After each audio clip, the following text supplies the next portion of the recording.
A very warm welcome to all the participants of this advanced GST course on day 4.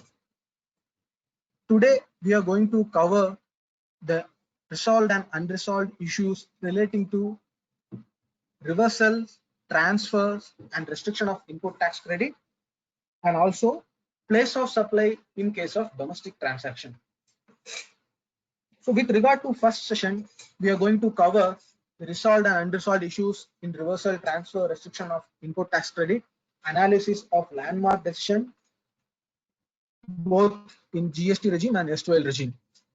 For deliberating under this topic, we have eminent speaker CA SHILPI JAIN, who will be deliberating on the topic, and we have expert CA ROOPA NAYAK, who will be adding value addition after the deliberation of the speaker. With regard to introduction of speaker, CA SHILPI JAIN is a qualified chartered accountant in the year 2008, and she is a partner of Hirenge Associates, heading consultancy in Hyderabad branch. She is a regular faculty at Institute of Chartered Accountants of India and other various trade forums and for the firm seminars. She also had trained the trainers of BFSI SSC of India under the PM Kaushal Vikas Yojana of NSDC. She contributes regularly in articles on GST in the publications of Syntax and various online forums. Currently heading advisory and assistance divisions at Hirenge Associates, Hyderabad. With this brief introduction, I would warmly welcome today's speaker, CA SHILPI JAIN. Madam, kindly take over the session. Thank you, Arjun. Very good morning to everyone here. Today's session, as Arjun has said, it is on the resolved unresolved issues in ITC relating to section 17 and 18. In brief, I have to say of the GST Act. As we all understand that this is an advanced course, so we're not getting into the basic provisions of the law in this regard. So directly we'll get into some issues and discuss on the background of certain case laws under the earlier laws. Input tax credit, if I have to see in GST, it is more or less, or I would say principally, it is come from what was there in the SENVAT scheme. So most of the cases that we have referred to in this session would also be from the erstwhile SENVAT scheme which is there. And one more aspect is that this being a webinar, it's difficult to identify what is the reaction or the intake of what is being said. So I'll try my best to be a little slow. I tend to be a little fast is what I understand. I'll try to be a little slow so that what I say can be grasped. So we'll directly get into the session. The coverage today is, first we're going to look at what in respect of means. As we cover the slides, I'll let you know what is the importance of it. Then we'll look into when credit eligibility has to be seen. So when would you have to see whether a credit is eligible or not. Next, we'll look into the principle. These are actually principles of input tax credit. So the second one which I said, and the third one is being subsequent reversal. So once say you have looked at the conditions that are required, restrictions and all, and you have decided that credit is eligible, what is the principle for requiring you to reverse such credit? You must have heard VIKRAM's session yesterday where he must have talked of what is credit is a right, and then they say once you're eligible, you fulfill the conditions, you've taken the credit, it becomes a vested right. So that from there we are going to connect this and see how should the principle, what should the principle be for subsequent reversal. Then is the end use theory. Next is now the last three are something specific which is there in section 17.5. So there is this lost. The credit restriction is when goods are lost. So we're going to look at, is there any difference between loss and lost? What is write-off? What does it mean? And plant and machinery, if you look at, it's defined in the this section 17.5 explanation. There, an important aspect to note is that it says plant and machinery is the apparatus, etc., which is used for making outward supply. So I have found that is something a little different. So we'll see how would it affect any credit eligibility, because if you look at section 16.1, it talks of credit being eligible if it is used for business. But when you look at plant and machinery, it is a little narrower, where it says it is used plant and machinery is defined as something which is being used for making outward supply. So let's see what difference it would make. So let's get straight into this in respect of what is the relevance of this. If you look at section 17.5, 17.5 says, notwithstanding 16.1, 18.1, input tax credit shall not be available in respect of the following. So in respect of is very important, because what follows this, we have to identify what is the, what do I say, what is the width of the restriction, right? So if I say credit shall not be allowed in respect of motor vehicles, whether it is meaning only motor vehicles, food, whether it is meaning only food, or it has a wide meaning whereby anything which is connected with food will get covered. So this is what something we are going to look at. You looked at section 16 yesterday. So section 16 says what credit is, what are the conditions that you fulfill to be eligible for credit. And under GST, as all of you are aware, the eligibility of credit is much wider than what was there just before GST got implemented. Under SENVAT rules, the business was not there. It didn't say that credit is eligible in respect of goods or services used for business. That was prior to 2011. After that, they tried to restrict it. But in GST, if you see, it is a wider term.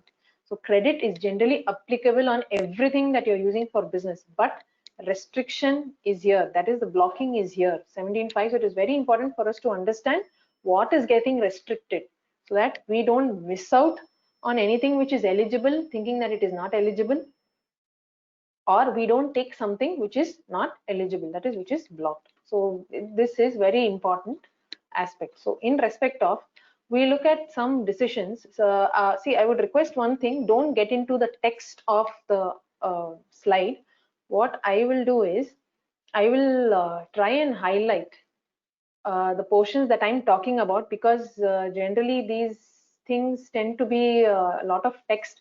So just be with me, try to see what I'm highlighting. Anyway, I think the PPT is going to be available to everyone. So you can get into what is the name of the case, what it says, and all of that. Just concentrate on what I'm trying to say. Otherwise, I don't think we'll be able to finish the entire presentation considering the time that we have.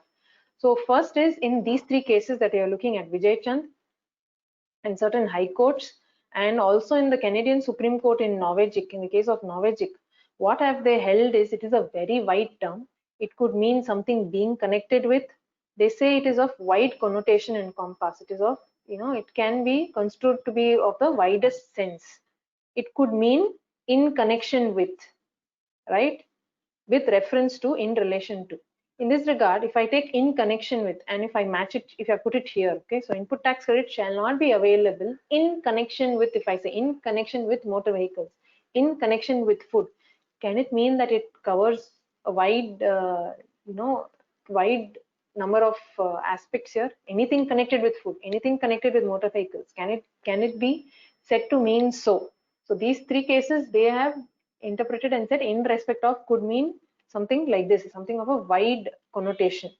However, in certain other cases, in case of Cupert's trustee, Lord Green, okay, Lord Green had said that these are colorless words. Colorless words, if you have to look at, you would say that they don't have any meaning of their own. They actually take meaning from the context and the environment in which they are used. If I have to try to interpret what this colorless words could mean, that is, they are colorless, they take color. If you have to interpret it, you have to give it some color. So maybe they take color from the environment that they are in and the object with which they were used. That could be one way of looking at it. Then there is this New Zealand case, Court of Appeal, where in phonographic performances, they've said that it cannot be said to have any precise legal meaning, and it should be used as rarely as possible. It should be used as seldom as possible. Why? Because it could create ambiguity, it could lead to litigation, different people trying to interpret this word differently. So these were two other views where they say it is wide, it is colorless, and it should be used as less as possible. Now let us get into the Indian context also. Indian context, this is one case, Tolaram Relumal. I'll just give you a brief of the fact. The fact is not here in this slide. Just listen to me. A brief of the fact is that a person who is the owner of a building, okay, owner of an unfinished building. So that building is under construction. I say I am that person. I have agreed with another person that once the building is completed, this flat I will give it on rent to you. That is, we will enter into a lease agreement. But for that, that other person has to pay me a certain amount. Okay, in this case, it was some 2,400 which he had to pay.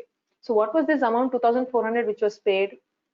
That was for me agreeing to enter into an agreement of lease, a grant of lease, an agreement for grant of lease. That is, I have agreed today that I will enter into that agreement for grant of lease in future, in this, because that building is presently unfinished. Okay, so I will enter in future. For that, I am getting this money.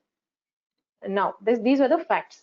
What was the provision which the court was examining? What is the provision of the law which the court was examining? This is the provision. What it says is, if any landlord, okay, receives any money other than standard rent. So if a landlord receives any money other than standard rent in respect of grant of lease, in that case he will be punished. So this is a penal provision where they said if the landlord is getting anything other than standard rent in respect of grant of lease, he will be punished.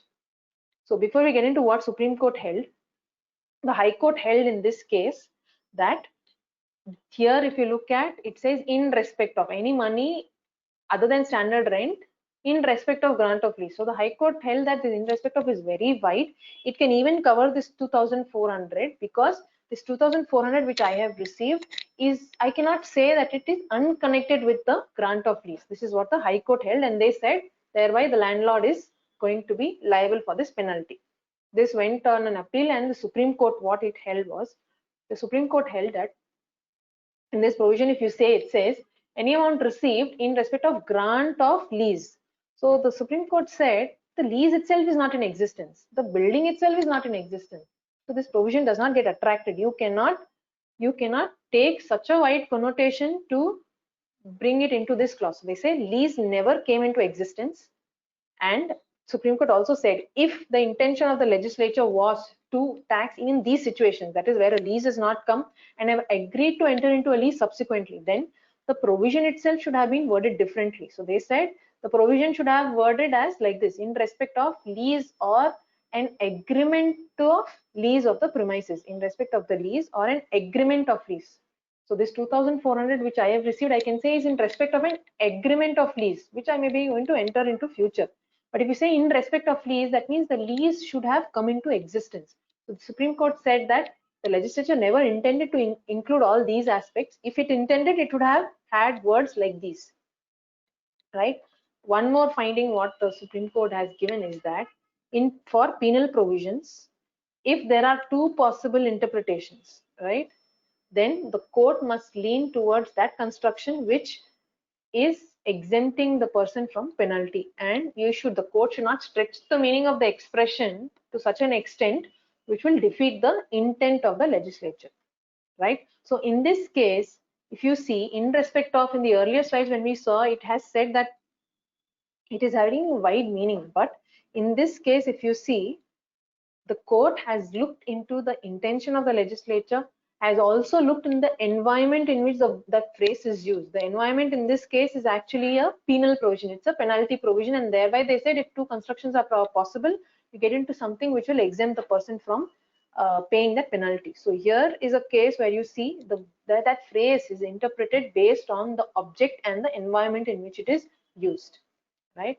So there's one more this thing. Before that, here the House of Lords and Privy Council judgments, they have held that though this expression has received wide interpretation, having regard to the object of the provisions and the settings in which the said words have appeared, you have to interpret them. Okay, so even though it is of a wide connotation, you cannot always give it a wide meaning. You have to give some weightage to the object with which it has been used and also the setting in which it has been used, and then interpret what this phrase means. So another very well-known judgment is this of Swastik Tobacco Factory. Here I'll just give you the fact, which is not there in this slide. The facts was that the SSC had purchased raw tobacco. He was doing a manufacturing process and selling the chewing tobacco. The provision which the court was examining here was deduction could be claimed for duty paid in respect of goods sold. So they said if you've paid duty on the goods that you are selling, you've already paid. That is, deduction could be claimed for duty paid in respect of goods sold. So if you've already paid duty on these goods, when you are selling, you can claim deduction of that.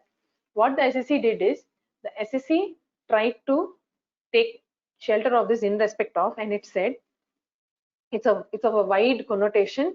So when I bought this raw tobacco, I had paid excise.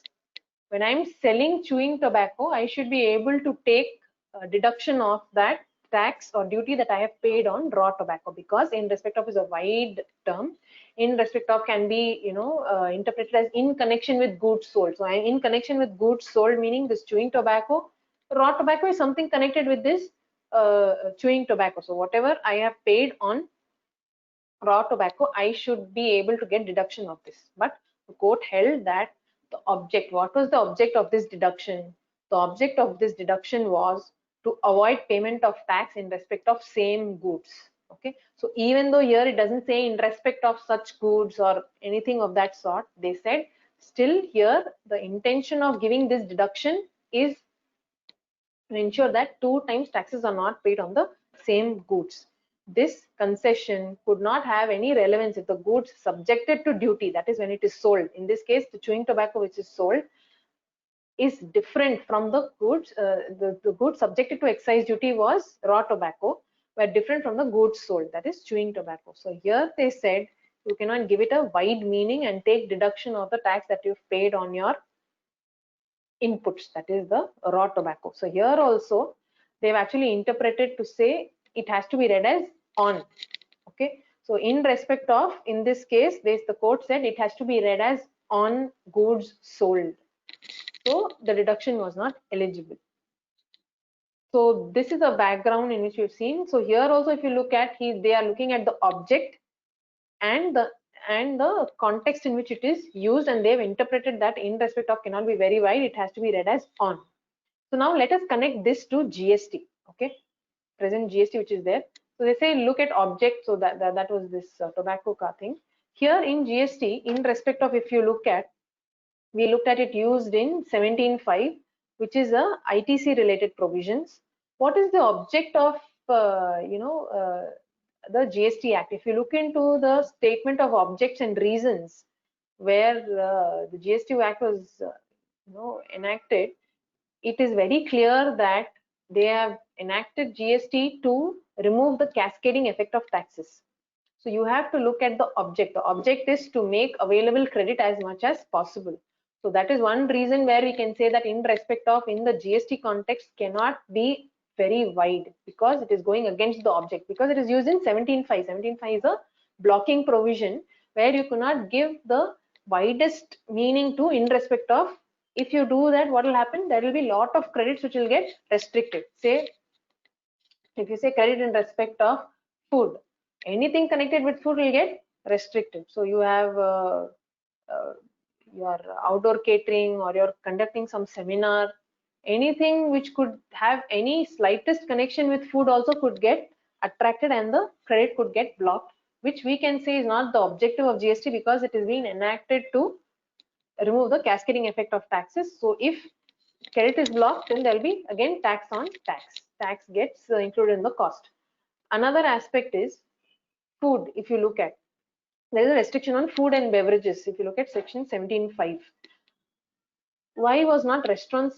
There is outdoor catering which is mentioned separately. Okay, so if food, if you have to interpret in respect of food as being very wide and covering anything which has food, then they need not have put outdoor catering separately. So there, from one more which we can take out, one more interpretation which we can take out is that maybe this doesn't cover the restaurant service. There, the restaurant services are not blocked. If you look at this case, Northern Caterers case and Durga Bhavan and others, in these cases it was held that food is different and food consumed at restaurant is different. Okay, these are cases before the 46th Constitution Amendment. So there they said when a person goes to a restaurant and he orders for food, he's not getting food. He's actually ordering that to quench his hunger and thirst. He's not having any, he's not getting the title passed on to him. He's being served that food there to consume it at the restaurant. And what happens is, before the title gets transferred, the material gets destroyed by way of consumption. So it cannot be considered as goods, is what they said, the food consumed at the restaurant. So this also shows that food is different and food consumed at restaurant is different. So we cannot stretch that in respect of food to something which is very wide.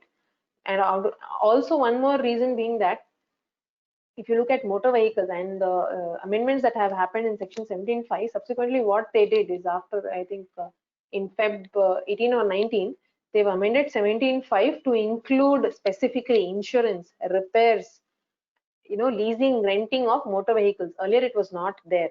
So that also shows that in respect of is not having a wide connotation in the context of section 17.5, because of which they had to specifically include the restriction for insurance, repairs and maintenance of motor vehicles, even though motor vehicles were already there as a blocked credit. So this is one more reason which you can take to say that in respect of which is used in section 17.5 is not very wide. One more aspect which I would want to highlight is, if you look at this provision here, the court held that this deduction in respect of goods sold will only be the final product, that is the goods which are in with the goods which are being sold. You cannot stretch it to such an extent to include the inputs that are used in making these goods which are sold. So you don't stretch it to that far. If I have to take that same interpretation in this case, where there's a blocking of credit for goods destroyed in section 17.5. So here, if an FG is destroyed, finished goods are destroyed, you have to block the credit only to the extent of credit taken on FG. So say I have traded stock, I bought the good, I'm going to sell it, but before selling it's got destroyed, okay, or on the way it's got destroyed. So there is a person from whom I purchased, he has charged GST. I've taken ITC off that good, on that good. Only that I'll have to reverse.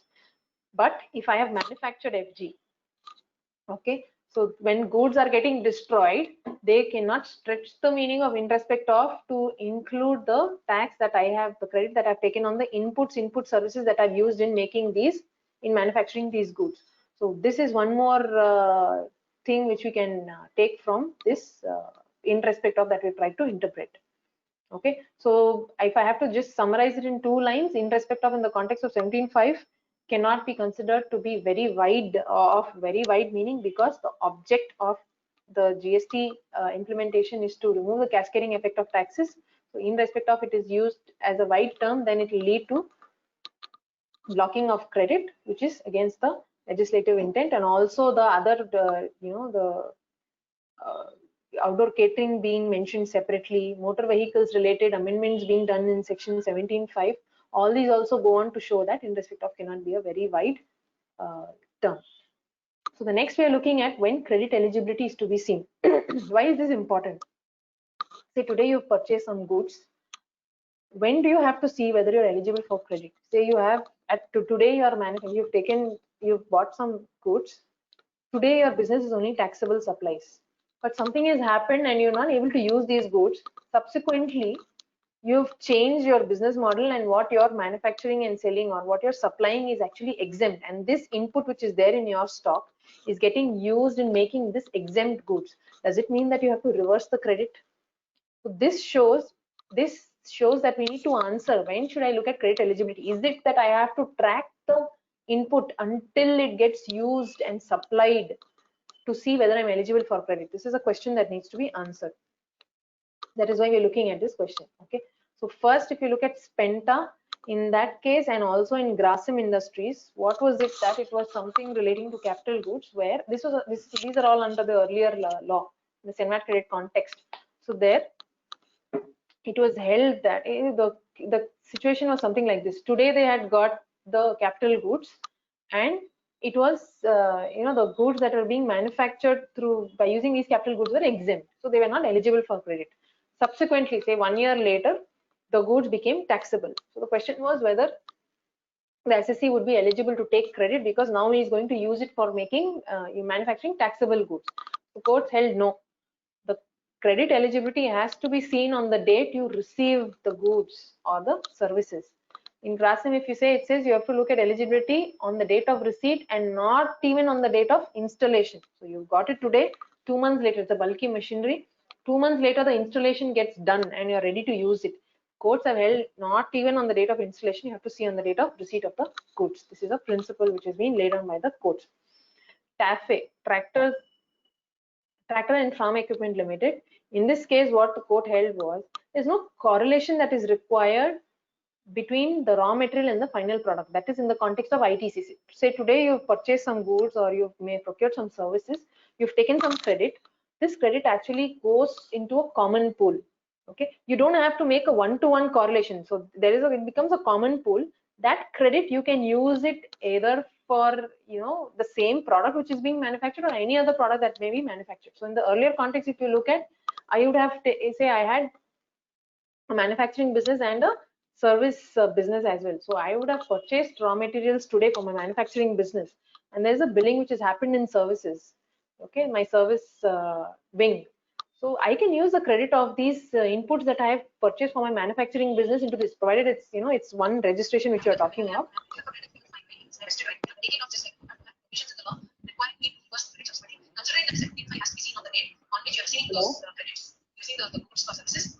Just a minute.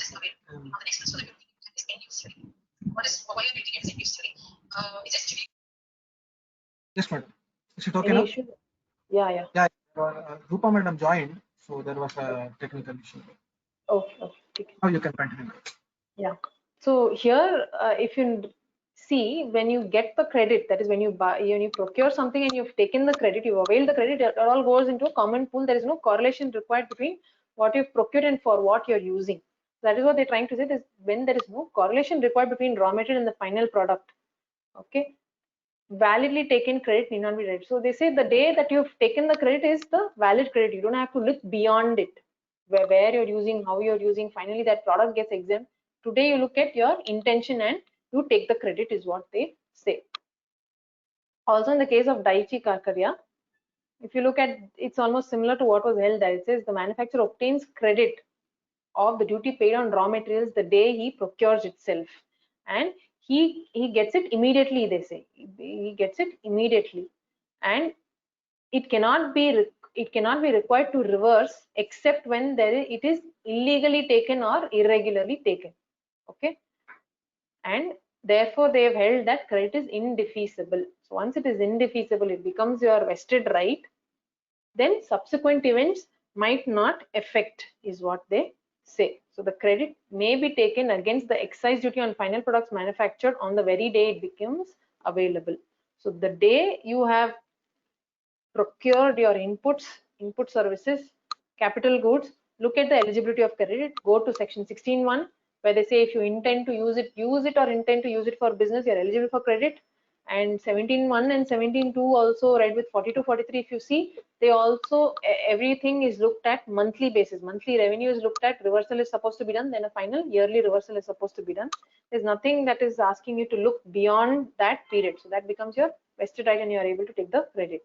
So this is what is the setting of rule 42.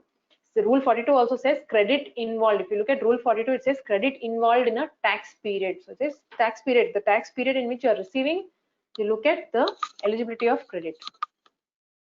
So summary of this is, when you have to look at the eligibility of credit is the day you are receiving those goods or services, you have to look at eligibility of credit. So today you procured, it is exempt, you might not be able to take credit. But if you look at the setting of 43, rule 43, it says capital goods you've received, you've taken credit, it becomes exempt. There is some mechanism which is provided for reversal. So when there is a mechanism provided, yes, you have to do, because it's a provision which is there in the law. Otherwise, if there's no provision, you might not have to look at any further. Next is subsequent reversal. So if I have to link with what was VIKRAM's session, he says once you have fulfilled the conditions, you're intending to use it for business, 16 conditions you've satisfied, it becomes a vested right. The credit that you're availing becomes a vested right. And if you look at Article 300A, it says, some courts have held that this input tax rate is a property. So as per Article 300A of the Constitution, no one can be deprived of a property just like that. There has to be a provision which will have to deprive someone of their property. It cannot be just taken that way. Now, if you look at section 17.5, 17.5 it says credit will not be available. Okay, in the preamble of that, the beginning of the section 17.5, it does not say that credit will have to be reversed in respect of the following. Okay, it does not word that way. So what I would say is that section 17.5 is not a reversal provision, but it is actually a blocking provision. Okay, so my question is, when should I look at 17.5? In the earlier slides, we have said that credit eligibility has to be looked on the date on which you are getting that input services or capital goods. Now, when I should look at 17.5, is it that it is an ongoing process until I supply that goods? That is, I have inputs, I'm manufacturing, I'm selling those goods, until I have to track it till the end and keep looking at 17.5, or 17.5 is something which has to be looked again on the date of your procuring the goods or services. Just look further into this and see what kind of a conclusion we can get. In certain of these dictionaries, what it has held is, I mean, what they have said, the meaning of available. Available means maybe that one may avail oneself, accessible, within reach, obtainable, or usable, effectual. Okay, all this means that, say, if it's within reach, that means I've got it. Obtainable, that means I've got it. Okay, now when I will use it is my decision. I am available. So 17.5 says credit will not be available, that means you will not get it. Okay, if it says credit will not be available, means you will not get it. It is not that you will not be able to use it. Okay, 17.5 it had says credit will not be utilizable. Then I could say that even though I avail the credit, I will not be able to utilize if the good itself is destroyed or the good itself is lost. Okay, so what I could say from what these meanings have been given is that 17.5 again has to be looked at on the day on which you're receiving the goods or services and not subsequently. First is because it is not a reversal provision. Second is it is using available. It's not saying it's reversal or utilize. It will not be available for utilization. No. And once you get that credit, it becomes a vested right. So 17.5, as per what I could make out, is I can say it is something which has to be looked at on the day you're procuring. Yes, it is not that the department is going to agree to all of this. GST is a new law, it has to evolve, and it is only in the coming times that the courts will lay down what it actually is. So one more important aspect which I would want to bring in here is that 17.5 does not override 17.1 or 17.2. So say I'm intending to use something for business and I have actually issued it for production of a taxable good. Okay, so when I have done that, it becomes a vested right for me. I mean, this is the second situation of taking that 17. Then see, there is another school of thought that 17.5 has to be looked at subsequently also. I will give you a reason for why it could be said that way also. But let us take that second situation where we are saying 17.5 have to look at subsequently. In that case also, where I have issued some material for production, that is, I have intended to use, I've used or intended to use for taxable supplies, then blocking of 17.5 will not apply, because 17.5 says it overrides only 16.1. Once credit becomes eligible as per 17.1 or 2, reversal may not be required due to 17.5. This could be in the context where I have issued for production. In the production process, it gets destroyed or it gets lost. In that case, we could say that 17.5 provision may not apply, even considering that 17.5 has to be looked at continuously. This is the reason why, because 17.5 does not override 17.1 and 17.2. This is one more view in case you have to look at the second aspect, that is available could mean even looking at subsequently. So let us look at some cases under the earlier context. If you look at SENVAT also, in the cases that I have referred to, you will know that the law has evolved even under SENVAT. SENVAT scheme also, there were no provisions for reversal of credit. Subsequently, when matters went to courts, courts have held that once credit is availed, it's vested right. You want them to reverse, there has to be a specific provision for reversal, otherwise reversal cannot be demanded. So there was a provision of remission. So say remission is allowing this thing. So there were some capital goods which were there are some goods which get destroyed by fire or any other reason. There was a provision for remission of duty, that is to condone payment of that duty, that is to waive off kind of a thing. So what happened is, say the SSC's certain goods were destroyed, so there was a provision of remission as per which he did not have to pay duty. What is this thing? Excise was payable on manufacture. Only the payment of duty got postponed to the place of to the removal of the goods. So I've manufactured the goods, levy has attracted, but before I cleared them, the goods got destroyed due to fire or whatever. So there was a provision for remission. This provision was required, otherwise it becomes liable to duty. So there is a provision for remission which says in such cases duty need not be paid. So now what the department said is, okay, you got a remission provision, you reverse the credit that you've taken. You're not paying tax on your output, right? Because it is destroyed and there's a provision for remission. You reverse the credit on your inputs that you have taken. So in this Grassam case, they held that that is not required to be done because there is no provision. It does not provide any condition regarding reversal of credit taken in respect of inputs used on such goods. Because there's no provision, reversal is not required is what they held. In this second case, this Hindalco and Indian Petrochemicals, both these cases, what they held, this was in the context of writing off of goods, writing off the value of the goods. So they said that, you know, as I said, there was this provision which was introduced subsequently, Rule 3, 5C and 5B, where they brought in specific reversal provision. And this case was covering a period which is prior to introduction of this rule. So there they said, because the period involved in the case was before the enactment of these rules were reversal provisions in case of write-off. So these rules said, you write off the goods, you'll have to reverse the credit on your input services that you have taken. But this was enacted subsequently. They said the appeal in this case is for a period which is before this rule was enacted, and hence the benefit is available and they need not reverse the credit. So what do we understand from this is that for once you've taken the credit as per section 16.1, 17.1, 17.2, it becomes a vested right, and the department wants you to reverse. So they get something, some goods, FG gets lost, some FG gets destroyed, written off. There has to be specific provision for reversal of that credit. Only then reversal is required to be done. So if I have to look at the provision under earlier law, if you look at GST, there is no reversal provision. What we have discussed in the earlier slide is that I have said that it is not a reversal provision, but it is only a blocking provision.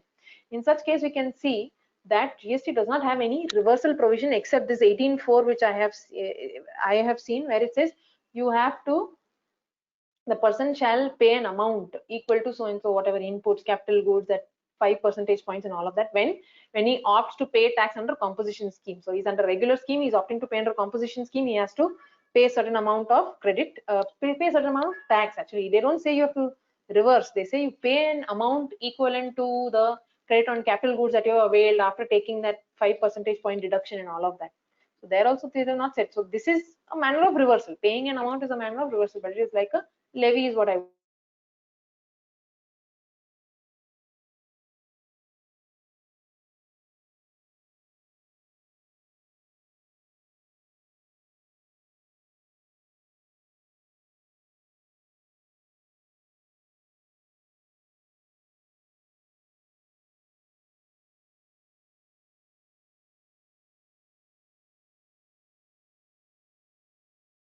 Shilpi madam,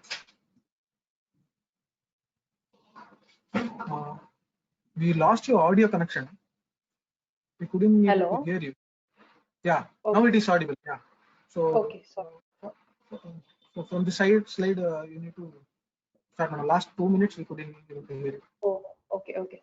So what I was saying is under GST, if you're looking at 17.5, as we discussed, 17.5, I am saying is not a reversal provision. It is only a blocking provision. So if you look at GST reversal provision or paying back of credit,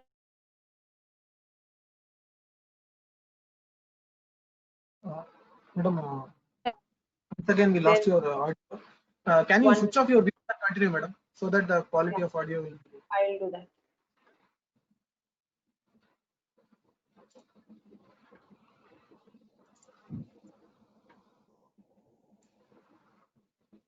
Okay. Yeah.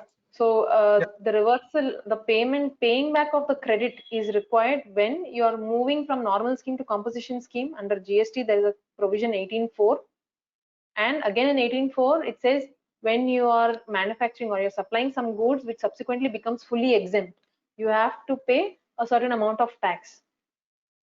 So if you see here, once you've taken a credit, you have to pay back. It's only in these two scenarios that it is mentioned under GST. In other cases, it is not mentioned. Okay. If I have to compare this with what was there under SENVAT scheme, if you look at Rule 3.5, Rule 3.5b, 3.5c, these are specific reversal provisions which were enacted. And as we saw the previous cases where the courts had held that reversal should not be done because there's no provision. These provisions are enacted after the courts had held so. So 3.5 it says where inputs are removed as such. That is when you're buying your inputs and you're not using it for manufacture. GST under excise, what they said was, they said credit on input is eligible when it is used for manufacture, and the courts had held that use also should be read as intended to use it. So if there's intention to use also, it is eligible. So once I've procured inputs, I have intended to use it for manufacture of taxable goods, I was eligible for credit. It became a vested right. Now subsequently, if I'm not using it for making that manufacturing taxable goods and I'm just removing it as such, that is I'm trading, I've sold it to some other entity. In that case, the department said that you should not be eligible for credit because you have not used it for manufacture. The courts have held no, there is no reversal provision. I had intended to use it for manufacture, but subsequently I have not done so. But you two don't have any provision requiring me to reverse. So then they had enacted this where they said removal of goods or capital goods as such, the person will have to pay an amount equal to the credit availed in respect of such inputs or capital goods. So this specific provision was there, because of which that reversal was required where goods were removed as such. Input and capital goods before being put to use, if they're written off, in that case also there was a specific provision requiring them to reverse. They said pay an amount equal to SENVAT credit taken in respect of input or capital goods. Okay, so here also in case of write-off, they said when you bought the goods, you've taken the credit because you're going to use it for taxable supply manufacture, you are eligible for the credit. Subsequently, you have written off either because you're not able to use it or you've written off in your books for gap purposes. There is no provision in the law requiring you to reverse. So then they had enacted this provision saying that in case you write off, you have to pay an amount equal to so and so. That is a payment provision which is there because of which they were required to pay. When you contrast this with what is there in GST, there is no subsequent thing which is coming. It is coming all in 17.5. So we could say that it might not get covered, or there is no provision under GST to require the subsequent reversal. So remission we have already seen. So there was this is on the remission. So there is remission provided, then you have to reverse credit on inputs. Okay, they're not even saying input services or capital goods. They're only talking of inputs. So only to that extent they can require reversal. So what we can conclude is, so FG, if it is destroyed subsequently, or it is written off, or it is given away as a gift, that is you have manufactured goods and you are giving it off as gift. In that case, one more reason why reversal might not be required is that 17.5 is a provision which I have to look at on the date I have availed the credit. Subsequently, it is getting destroyed. I have issued for production, and under 17.2 I am eligible. Rule 42 I am eligible for credit. Subsequently, it is getting destroyed, or I manufactured that FG. FG is not moving. I have written off, or I have given it as a gift. In that case, they cannot require me to reverse credit either on those goods or on the input services or capital goods credit that I have taken in respect of those goods. So till to now, whatever discussion we've done on the slides, this is one conclusion which we can take. It can be challenged if they are asking us to reverse. It can be challenged considering that the credit that I've availed is a vested right. Asking me to reverse that credit is as good as asking me to pay tax, which is like a form of levy. And Article 265 says no tax can be levied without authority of law. So unless you have a provision in the law requiring me to subsequently reverse, they cannot ask me to pay the credit that I've already taken. Also, as I said, 17.5 has overriding effect only on 16.1. So if I've intended to use it for business and I'm not able to use it, maybe you could say that 17.5 is to be looked at subsequently and you'll have to do it because it is overriding 16.1 and all of that. But once you've issued for production, you could take a stand that I have fulfilled 17.2. 17.5 is not overriding that, I can take credit. However, can we say that written off which is there in section 17.5 becomes redundant? Because generally what happens is I procure goods, it's over a period of time that I write it off. Or it could be that the inputs I've got on the way it got destroyed, so I've undervalued it, I've written off. That could be one reason, but that is very rarely it happens. So can you on that one count hold that the write-off is applicable only to the extent of the inputs that you're receiving, and on the way it gets damaged, and you have, say it's an ex-factory sales, so it is already your ownership once you took delivery at the factory gate of the manufacturer. When you bought it is got destroyed or something, yes, it is got degraded for whatever reason, and so you had to book it at the purchase value and then write off certain goods. Would it cover only those cases, or we can say it is something which is very rare, and the interpretation that I am trying to bring in, that 17.5 has to be looked at on the date of me availing the credit, is it becoming redundant? So the courts generally hold that you cannot bring out an interpretation in the law which brings about redundancy. So maybe we can argue on one point saying that write-off can happen for input which gets destroyed on the way or degraded. That could cover this case, and maybe the interpretation that I'm trying to put forth is not leading to redundancy of this write-off which is there in 17.5. We'll also look at write-off in the subsequent slides to bring in another perspective of this. End use theory is something where they say you have to look at the end use of the goods, services that you are using, and not look at just the intermediary product. So under erstwhile law, there was this provision of captive consumption, where they said you're manufacturing something, right? Say you're manufacturing a motor vehicle, but a certain part of that motor vehicle also you're manufacturing in your factory. So this part is getting captively consumed in your factory itself.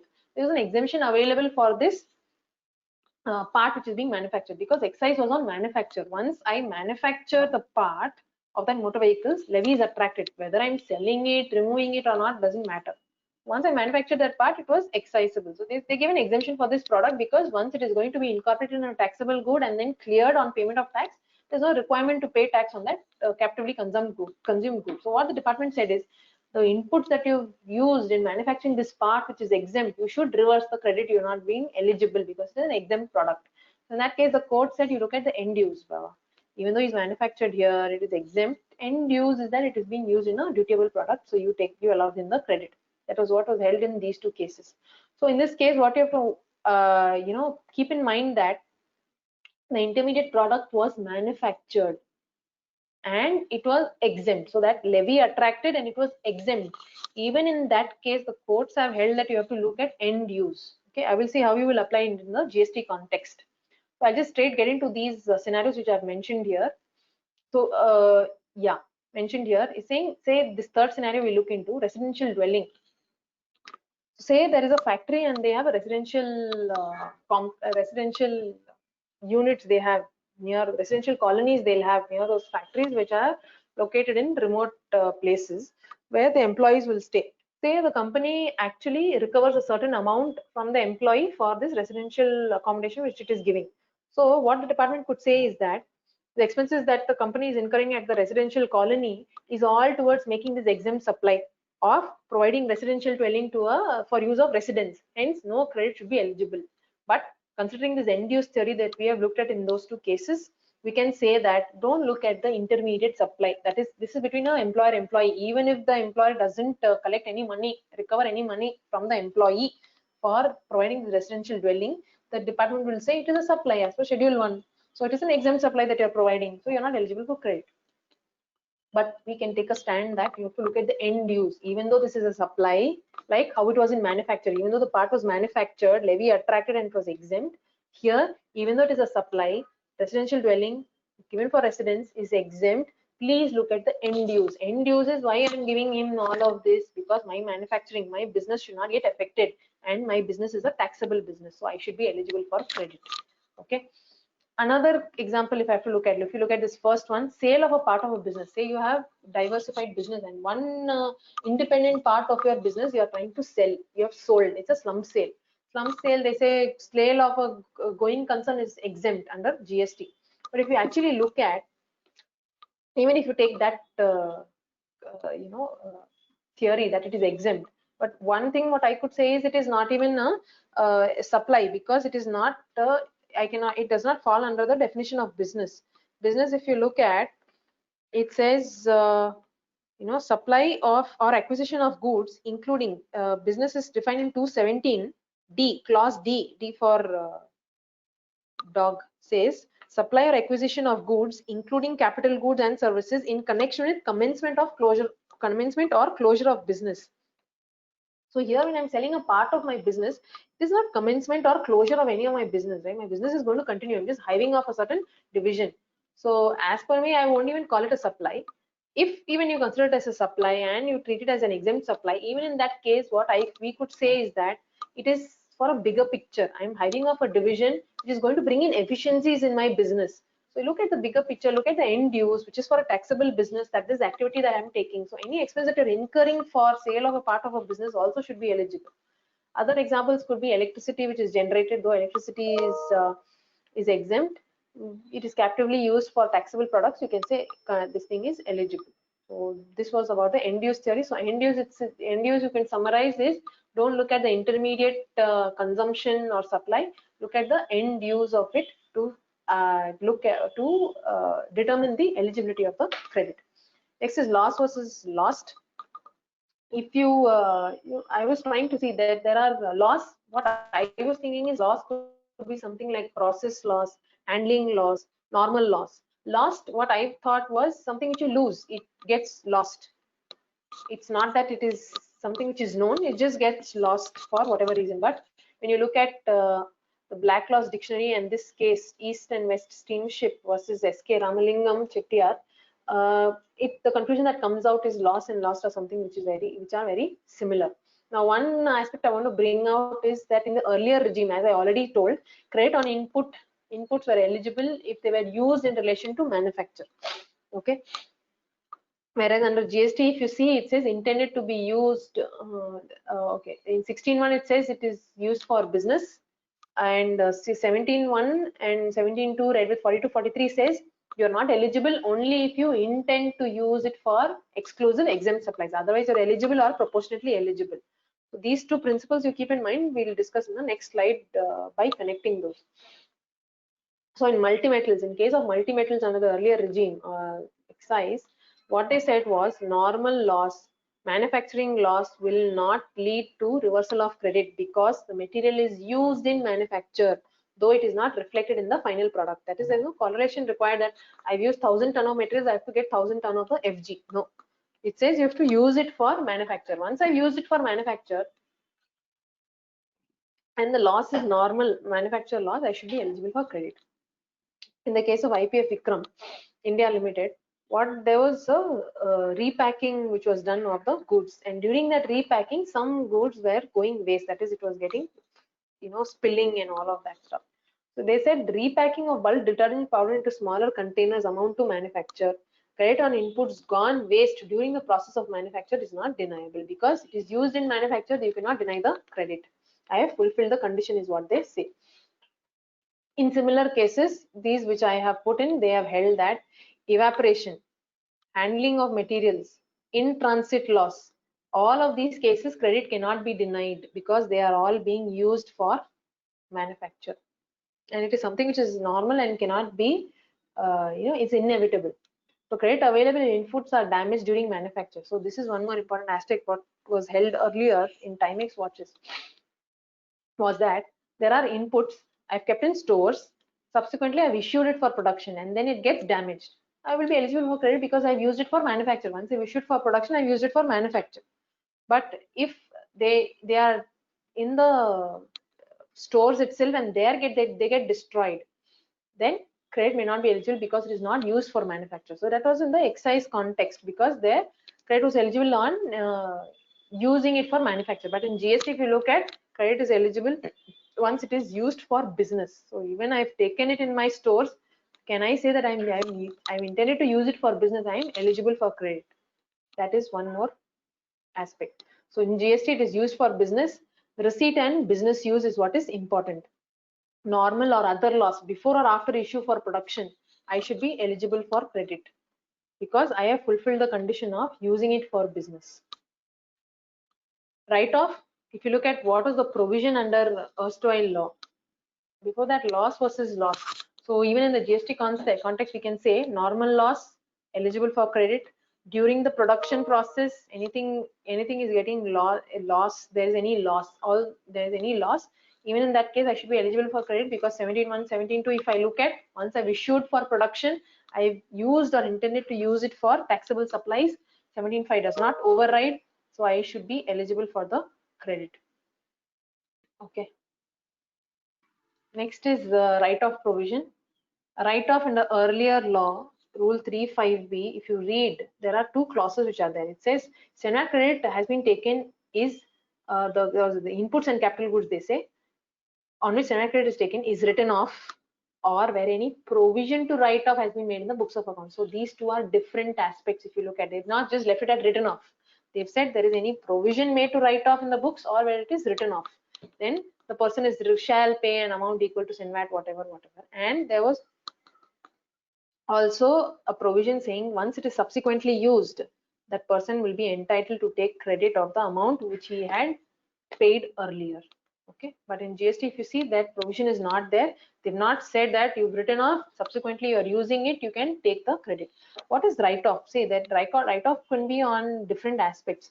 One is that as per your books of accounts which you are preparing as per the accounting standards or GAAP, it says if there is a slow moving stock and you're not going to use it, or the market value of that good is come down, you have to write off, either partially or fully you write off. But the good is there in stock, the company does not dispose it off or get rid of it. It is only written off in value in the books. One more could be that it is not in a usable condition. I cannot use it for manufacture at all. I have to remove it and write off that goods. This is another kind of a write-off which happens. So first write-off is where the good is available for using it in your supplies. Second is where it is not available. You just have to get rid of it. So these two were covered in the provision which was there under excise, SENVAT. Now, also if you look at these cases, Ingersoll Rand India Limited, there they said reduction of the value of spares is for income tax purpose, and this cannot be equated to writing off of the physical stock. So earlier what was there is that only written off was there under the SENVAT provisions. Provision to write off is in books of accounts was not there. So this Ingersoll Rand held that in such case, just because for IT purpose I'm writing off, you cannot say I've written off the physical stock, so credit is available and you need not have to reverse the credit, is what they said. They said the same has no correlation with the availability of physical stock. This write-off which you've done in books has no correlation with the availability of the physical stock. So in Ingersoll Rand, they said it is eligible, even though I've written down the value in my books of accounts for income tax purpose. Subsequently, they included this clause where they said any provision to write off has been made in books of accounts. Daiichi KATARIYA also, if you see, credit has been validly taken without any limitation in time. There's no limitation in time for me to use it. So unless the manufacturer himself chooses not to use the raw material, you cannot require him to reverse the credit. In Federal Mughal Automotive Products India Private Limited, what they said is this writing off and all of that is like a revaluation of the inputs. So otherwise they are being used for manufacture. So just that, for a reason that increase in value does not fetch any additional credit. So if I increase the value of my raw material in the books, that does not fetch additional credit. Similarly, when there is a reduction in value, mere reduction in value, not that those goods are getting out of your factory, or you're not disposing of or getting rid of it. So reduction in value should not diminish the quantity of credit which is already taken. These are all before that 3.5 write-off in books of accounts was enacted. Also in Punjab Steels, it was held that the reversal which is required in this write-off provision is only for inputs and capital goods. Right here it says credit taken in respect of the said input or capital goods. Input services reversal is not required. So even in our case, if you're talking of write-off of goods, assume I've written off and I've got rid of those products. If it's an FG, if I give in respect of a very wide connotation, okay, that is I'm going ahead with what department says. Even in that case, the department cannot ask me to reverse credit of input services, the overheads, the credit relating to overheads that I have of services. They cannot ask me to reverse the credit because it's saying in respect of goods which are being written off. So mere write-off in the books in GST, if you see, they only says credit is not available in respect of goods written off. It does not say written off or provision is made in the books of accounts for write-off. So mere write-off in the books for IT purpose or gap purposes, reversal of credit may not be required. Only when it is not fit for usage, you are getting rid of it, maybe there could be a reversal required, considering that you are thinking that 17.5 is to be looked at subsequently and all of that aspect. So if you can assume reversal required for FG written off, then is the mechanism. So is there a mechanism available to calculate this reversal? So say there is an FG that I have written off. Assume that you have to reverse credit on that FG. Is there a mechanism available? How do I have to identify? They have not, there's no mechanism available. It doesn't say look at cost, how much is the standard credit which is available and all that. Nothing is there. So can I dispute and say no, I will not reverse credit because mechanism is not available? There's BC Srinivasa Shetty and all of those cases. But what we see is that those cases were in the context of levy provisions. This is a ITC provision, and if I consider that it is not a levy, then it could be said, and it was held in Lally Automobiles Private Limited. Supreme Court had held that if you do not have a mechanism in law, that cannot be a reason for you not to reverse. You can do it on a reasonable basis and reverse a credit which is not eligible. So this under the earlier law was so maybe under the ITC context we might not be able to take, but still that can be tested in the court of law. Oh, this redundancy we had discussed, so I'm not getting into it again. Now next is this plant and machinery used for making outward supply. As I said, if you look into the explanation, you see that plant and machinery is this apparatus, etc., which is used for making outward supply. It does not say which is used for business, which is something as wide as in the section 16.1. So this plant and machinery will be in the context of is a plant and machinery which is immovable property, because 17.5 there is restriction only when it is becoming an immovable property. So here in Jawahar Mills, there also they were looking at the expression used for manufacture, and what they have brought out a proposition is that used for producing or processing of any goods, for bringing about any change in substance for the manufacture of final product would be capital goods. So those goods need not be used for producing the final product, but even that it is used in the factory should be enough to say that it is used for manufacture. So they say if you're looking at manufacturing something, it is not necessary that the credit, because input credit is available if you're using it for manufacture. They say you need not have to prove that in that good on which you're taking credit, or the input that you're taking credit is incorporated or used for making this manufacturing this good. They say it is enough if it is used in the factory. If it is very integral to the process that you are doing of manufacture, then you should consider it as something which is used for making that you're doing that manufacture. So it could be the lights, the electrical things, the fans. Say if it is a industry where there's huge heat generated, you need to have those exhaust fans and all of that. So even though it is not getting incorporated in the goods, it is an input or capital good which is necessary for carrying out the activity of manufacture. So they say it is used in factory, it is sufficient. It is something which is integral to bring about that change of that substance. For manufacture, it is sufficient. You should be able to give them credit. So they have not interpreted this using for making outward or using for manufacture narrowly, and they have given it a kind of a wider meaning. So in this JK Cotton spinning and weaving mills also, this was case of some textile industry where there were electrical equipments, electrical lighting, humidifiers, exhaust fans and all. So they said these are all necessary equipments. Without these, the manufacturing process may not be possible, or it might not give the desired results. They say processing of goods would be commercially inexpedient. So you cannot have a production process without all of these, and it becomes something not a commercially viable business. They say it is important to make it commercially possible, then you consider it as being used in the manufacture of goods. But say there's a plant and machinery, there's a sanitizing tunnel because of this COVID which is happening. People are maybe installing sanitizing tunnel. There's a tunnel to which the person goes and the sanitizer gets sprayed. That sanitizing tunnel, say in the case of a manufacturing or an infra company, this tunnel is used in the corporate office. Would the credit be eligible, considering that it says plant and machinery used for making outward supply? Maybe it would be eligible because the sanitizing tunnel will not be a immovable property, but something similar. This I'm just putting in this to bring a thought process that there could be something which is getting blocked because of this provision making outward supply being put for the plant machinery in the explanation to 17.5. So whenever you're looking at plant machinery, also see whether it falls under that definition and whether it is satisfying this phrase of making outward supply. So these were my points that I had put across for the topic which was given. Roopa, if you can take over and give in your inputs and insights.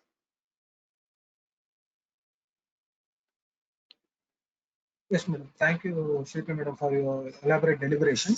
Now, I would invite the experts here, Roopa madam, to add upon the valuations and suggestions from her end. Thanks to Shilpi as well as thanks to Arjun.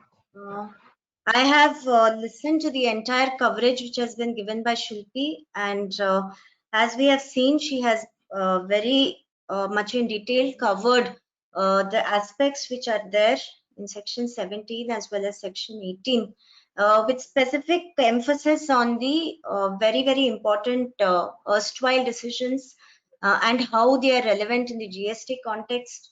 And also she has, rightfully, I would say, covered and made clear in respect to the, in relation to, in respect of, and some other very detailed aspects of the credit, locked credit, restricted credit. However, I would just like to add a few points to the deliberations of Shilpi which were there. One of the aspects which she has touched in the course of her presentation is about the restrictions which are there for the credit on the goods and services which are received for the construction of an immobile property, where there is a notable exception being made other than plant or machinery on own account, including when such goods or services or both are used in the course or furtherance of business. The point which we would like to bring to the attention of the participants is that keep in mind when we say the restriction which is there for the purpose of the goods or services received for constructing a building, which may be a factory building, which may be the office premises of a person who may be either a manufacturer of the final taxable goods, supplier of the final taxable goods, or a supplier of the services, or both of which are suffering with the tax. We should not be getting restricted by this immobile property alone, or a building construction or a structure alone, because there may be situations or scenarios practically which you all will come across in the course of your businesses, wherein there is a possibility that it may be a concrete structure.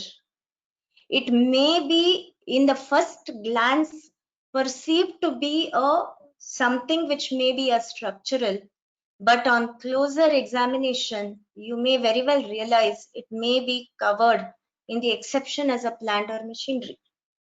So here plant or machinery, if we are to see, herein they have said under the explanation to section 17 itself, and quickly I will just touch upon, it means the apparatus, equipment and machinery fixed to earth by the foundation or structural support that are used for making the outward supplies of goods or services or both, and includes such foundation and structural supports, but it excludes land, building, other civil structures, telecom towers, pipelines laid outside the factory premises. So here they have covered about apparatus, equipment, which are, we would think of in terms of some machines, electronical appliances, goods, which are getting used in the course of the business, including maybe even ACs, transformers, which are getting used, and without which the business may not be able to carry out its day-to-day activities. But pause for a moment and also think, there may be some tanks. One example which can readily come to mind. It may be a tank which is being put up next to the factory, but the water may be getting stored into the tank. The tank may be having certain equipments which are attached to it to measure the inflow and the outflow of the water. There may be some processing, filtration. It could be as simple as filtration. It could be as complex as removal of certain kinds of minerals or addition of certain minerals or other chemicals into the water for the purpose of preservation. But eventually that water which is being in the tank, which is being subjected to various processes, and then it is flowing into the factory for important process, the water is required, without which the factory itself will not be able to function, or the final product itself cannot be derived. Like think of a juice factory. In a juice factory, you will require at least about 99%, 90 to 99% of the main input which is getting in itself is the water, which is treated in a certain way, which is infused with certain contents or materials, and which all the while gets stored in a tank. First, we may think, oh, this is only a structure. But if you look at it even more closely, you would realize that even though it may be treated to be immobile, made out of the concrete, but it is very much a facility which is available and indeed required for the production or for doing a service. In this case, it will be required for the production of the juices.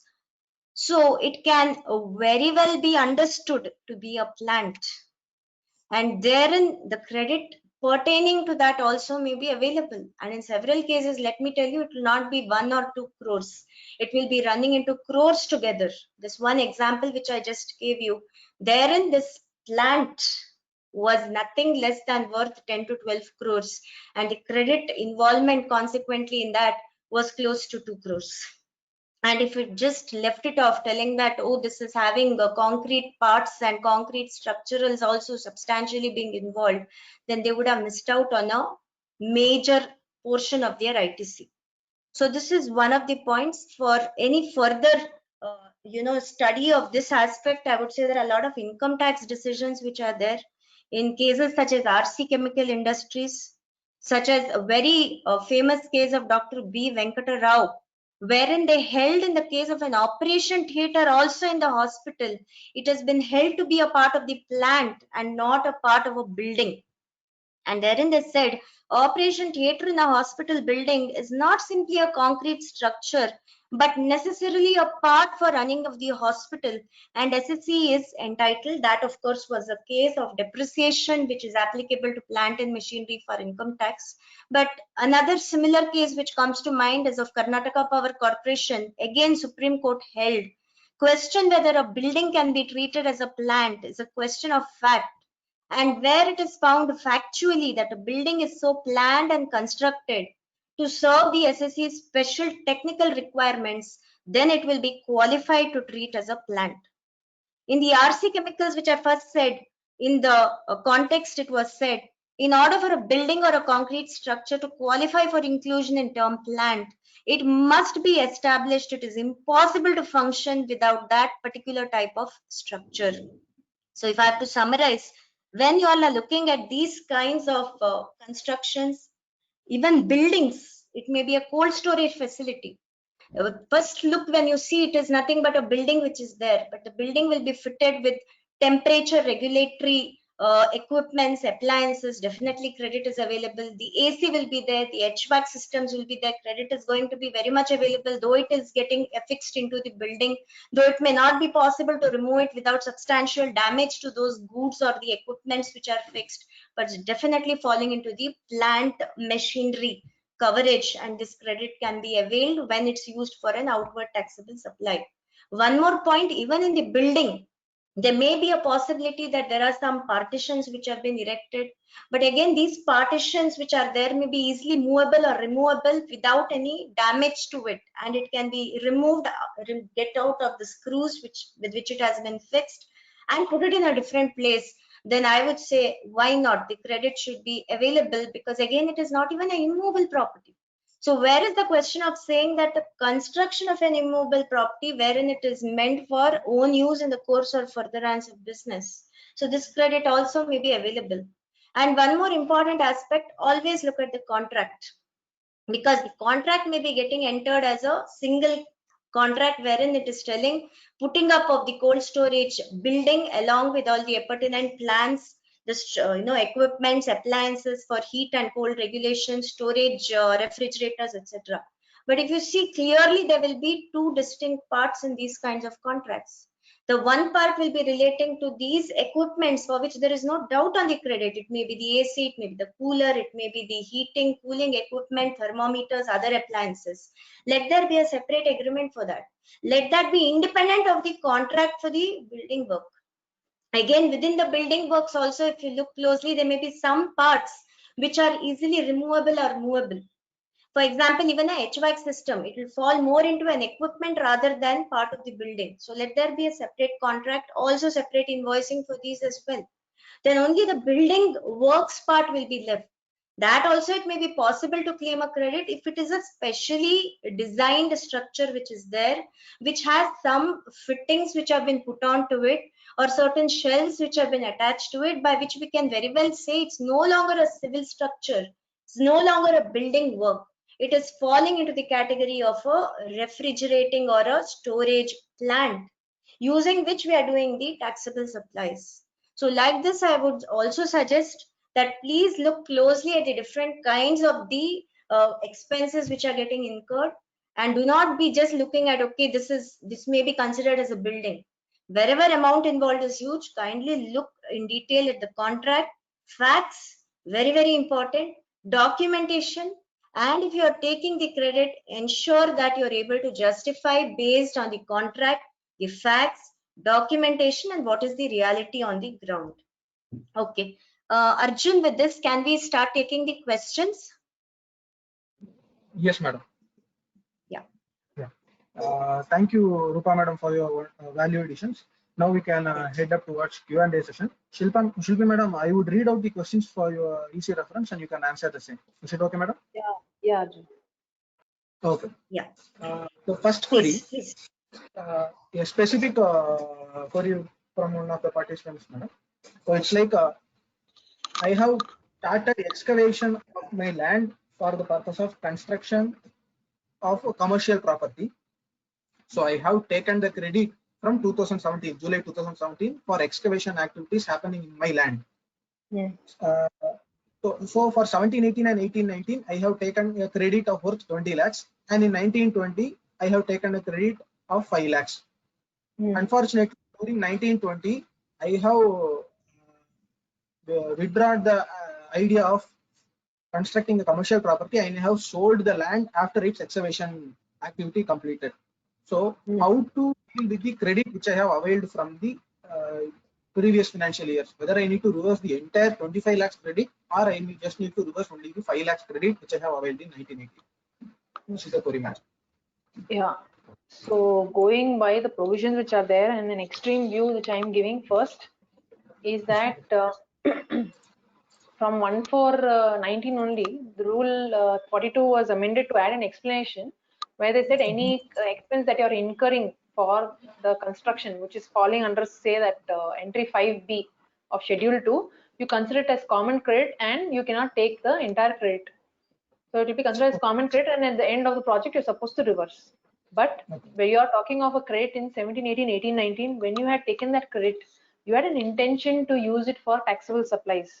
You had taken that credit on the basis of section 16(1), 17(1), and 17(2). So you could say that there was no provision for reversal at that time. So you have taken the credit, reversal is not required. Yes, 1920, as you said, the 5 lakhs that you have taken, it actually becomes a common credit in the context of rule 42, and then reversal is required. However, if you look at the erstwhile law and in the Senvat credit, in some cases they have held that when you're not using it for a taxable purpose, it is but reasonable to reverse the credit. If that was in the context of this trading of goods and the service, where they said it was not an exempt service until 2011, after which they had amended. So there, even though it was not there, on some provisions they had said it is but reasonable to reverse that credit. Some high courts have held. So considering that, and also taking a conservative view, if you have to, you could consider reversing the credit unless you have a avenue to use it. But if you take the credit, continue to take the credit and use it, surely you will have a dispute from the department. But yes, the view can be taken that credit is eligible, it has been taken, it is a vested right. There is no provision in the law for me to subsequently reverse it. It can be taken for that 1718 and 1819 credit. Okay. Yeah. So I in your agree with view, this, Arjun. This view seems to be reasonable. Yeah. okay. So, and in a summarizing, only the credit pertaining to 1920 has to be reversed, and previous years can be still available. This is the summary, madam. Yeah. Moving on to next query. Madam, in relation to restricted credits, in your deliberation, you have said 70. Arjun, before this, also I would like to bring into reference that Prajapati Developers was a case. I'm not remembering. I think it's Sestat Hyderabad, where they have held that the provision is clearly saying that reversal is not required. It has to be done based on your turnover. If, even under Senmat scheme, as it was in 1718, 1819, it was to be done on turnover. So the court, or the Sestat held, the Sestat held that even though the provision is leading to absurd results, still that has to be followed because the provision is so in the law. We cannot go beyond what is there in the law. So that is also one support which can be taken. Yeah. Okay. Madam, moving on to next query. In your deliberation, madam, you have deliberated that section 17.5 is just a blocking of credit and does not related to reversal of credit. So in case, and you also said when I have it's been destroyed or disposed subsequently, the 17.5 may be questioned, the legal validity, and there will not be any and such a reversal would make result into a levy, another levy, where the law does not provide any authority. Madam, why can't we consider permanent disposal of business asset? Just repeat, Arjun. Why can't we consider? Is it possible? Like, is it possible to Arjun, take you're that stand? not audible. Arjun, your voice is breaking. You may have to repeat the question. Okay, madam. I am repeating the question. Am I audible now? Yeah, now we are audible. Hello. Yes, please go ahead. The query is that, madam, section 17.5 it's covering the restriction or blocked credit, and it does not speaks about reversal of credit. So here, once I have availed the credit at the time of procurement of goods, and subsequently it got destroyed, or it has been disposed from the business. So section 17.5 cannot add to a post facto thing where it results into reversal of credit, which will be equal to the additional levy, which will be treated as a levy of tax. This is what deliberated by SHILPI madam in her session. So the query is that when it got destroyed in subsequent period, why can't we apply schedule 1 entry where it says permanent disposal of business assets where we have taken input tax credit would be treated as supply? So why can't the department take that stand and demand the tax? Is it possible? Is the query. Okay. So the deliberation to, Arjun, you can hear me? Yes, madam. Yeah. Okay. So the deliberation in our context was on reversal of credit. Okay. That is subsequent reversal of credit. So I'll make 2 points on this question itself. So one point is ours was on ITC part, whereas schedule 1 says where you've availed ITC, you have to pay tax. Second is, if you look at schedule 1, it says permanent transfer or disposal of business assets. Now say an asset gets destroyed, it becomes ashes due to fire. I have not disposed the asset, I have not transferred the asset. So in that case, I'm not sure if you could actually fit it into schedule 1 to get the tax. Yes, where it is been partially destroyed and you're trying to take it out of, thoda hai. I mean, it's not fully, you can salvage a little bit. You could put it in this schedule, but where it is completely destroyed, it's in ashes, you've not disposed it. It is lost. Agreed. Yes, ma'am. I agree with this. Please, next. Moving on to next query, madam. Madam, can you throw some light on entry number I of 17.5, like blockage of credit under section 74, 129, 130? How, in which circumstances such a restriction would apply and how it applies? Okay. So 74 is in respect of where demand has been made on a person due to fraud, suppression, and that. 129, 130 is this detention of good and confiscation, of conveyances and goods in transit. Okay. So here they say there was a person, you have an agreement with a person, and in that you have said the supply, the tax is going to be X amount plus 12% GST. So that is what you have agreed. The recipient also pays as per the agreement. But say in the second scenario where it says X amount plus applicable taxes, I'm not put in the rate of tax. And I have also put in the agreement that the recipient is required to bear the indirect taxes. So I have charged only 12%, whereas subsequently the department issues a notice to me and says 74, under 74 you committed fraud or you have suppressed something, due to which you have to pay this differential 6%. So I go, that is the supplier goes back to the recipient and says, as per agreement, you are supposed to bear. So contractually, he is able to convince the recipient to pay. So recipient says, okay, मेरे को एक invoice दो, give me an invoice now or debit note now for it, I will pay. But what happens is this is actually a tax which is going to be paid in the section 74, so it is not eligible. Similar for 129 and 130, where I am transporting the goods due to some non-following of the provision, and I am required to pay tax and penalty. There I have to pay this tax, and there is also a provision in the rules which says on that tax invoice you have to mention that this is a tax which is paid under section 129 and credit is not eligible. So in that case they say that credit is not eligible in those cases also where the vehicle is being detained or confiscated and tax is being paid. Yeah. Okay. Moving on to next. Yes, madam. Roopa madam, you want to add up something? Yeah, I want to just give one point. This, if you see in the erstwhile regime also under the send-back credit rules, there was a similar such provision which was there in place in section 9 in this rule 9(1)(b) and (bb). So they have just taken it further, and similar thing has been put in place even under GST, which should be as correctly explained. Next. Okay. Madam, moving on to next query. There are several queries relating to this credit on plant and machinery. So I am consolidating several queries of several participants and putting it as a single query. Madam, Okay. This plant and machinery, most of the time while installing plant and machinery, we required a little bit civil work to be undertaken for the purpose of installing that plant and machinery.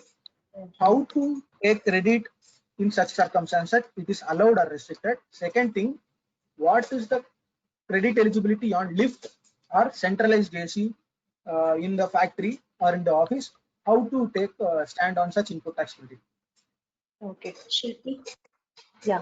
So if you actually look at 17.5, as Roopa had also read out, that goods or services, if I look at 17.5D, goods or services or both received by a taxable person for construction of an immovable property. So here the restriction is on something which becomes an immovable property, okay, or it's a construction of an immovable property other than plant and machinery, it says.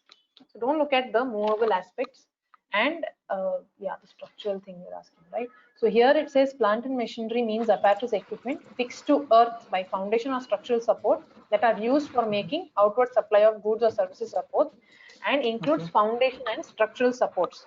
So if your civil works are all in nature of foundation or structural support, yes, you're allowed because it's already included in that definition of plant and machinery. Also, if you look at excludes, it says you can have foundation and structural support, but it excludes land, building, or any other civil structure. So here, can you say that any civil structure is going other than this foundation and structural support? No, the foundation and structural support के अलावा any other civil structure which is there, does it get out of plant and out of this plant and machinery thing?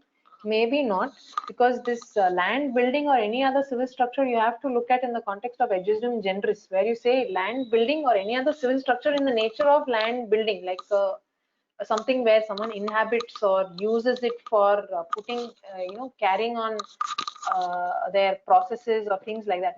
It's not used in the manufacture itself, but it is required for protection of whatever is being used in the manufacture. That could be one way of looking at it. So your question of how can the civil structures which are being used for in the plant and machinery setup is this, that if it's foundation, civil, structural support, anyway eligible, and you can't read, you should not try to read the civil structure in a very wide sense to restrict. But yes, beware that department is not going to adhere to this kind of an interpretation.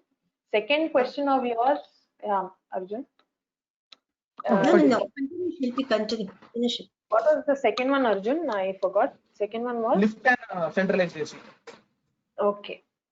Lift and centralized AC. This is where I had my doubts on this outward supply. So that is why I had brought in those last two slides, which says plant and machinery used in making outward supply. Say if it is a manufacturing unit and then it's a goods lift which is there, or something like this, you could say that it is integral for the manufacturing process. The bulk materials or anything have to be moved up and down or whatever.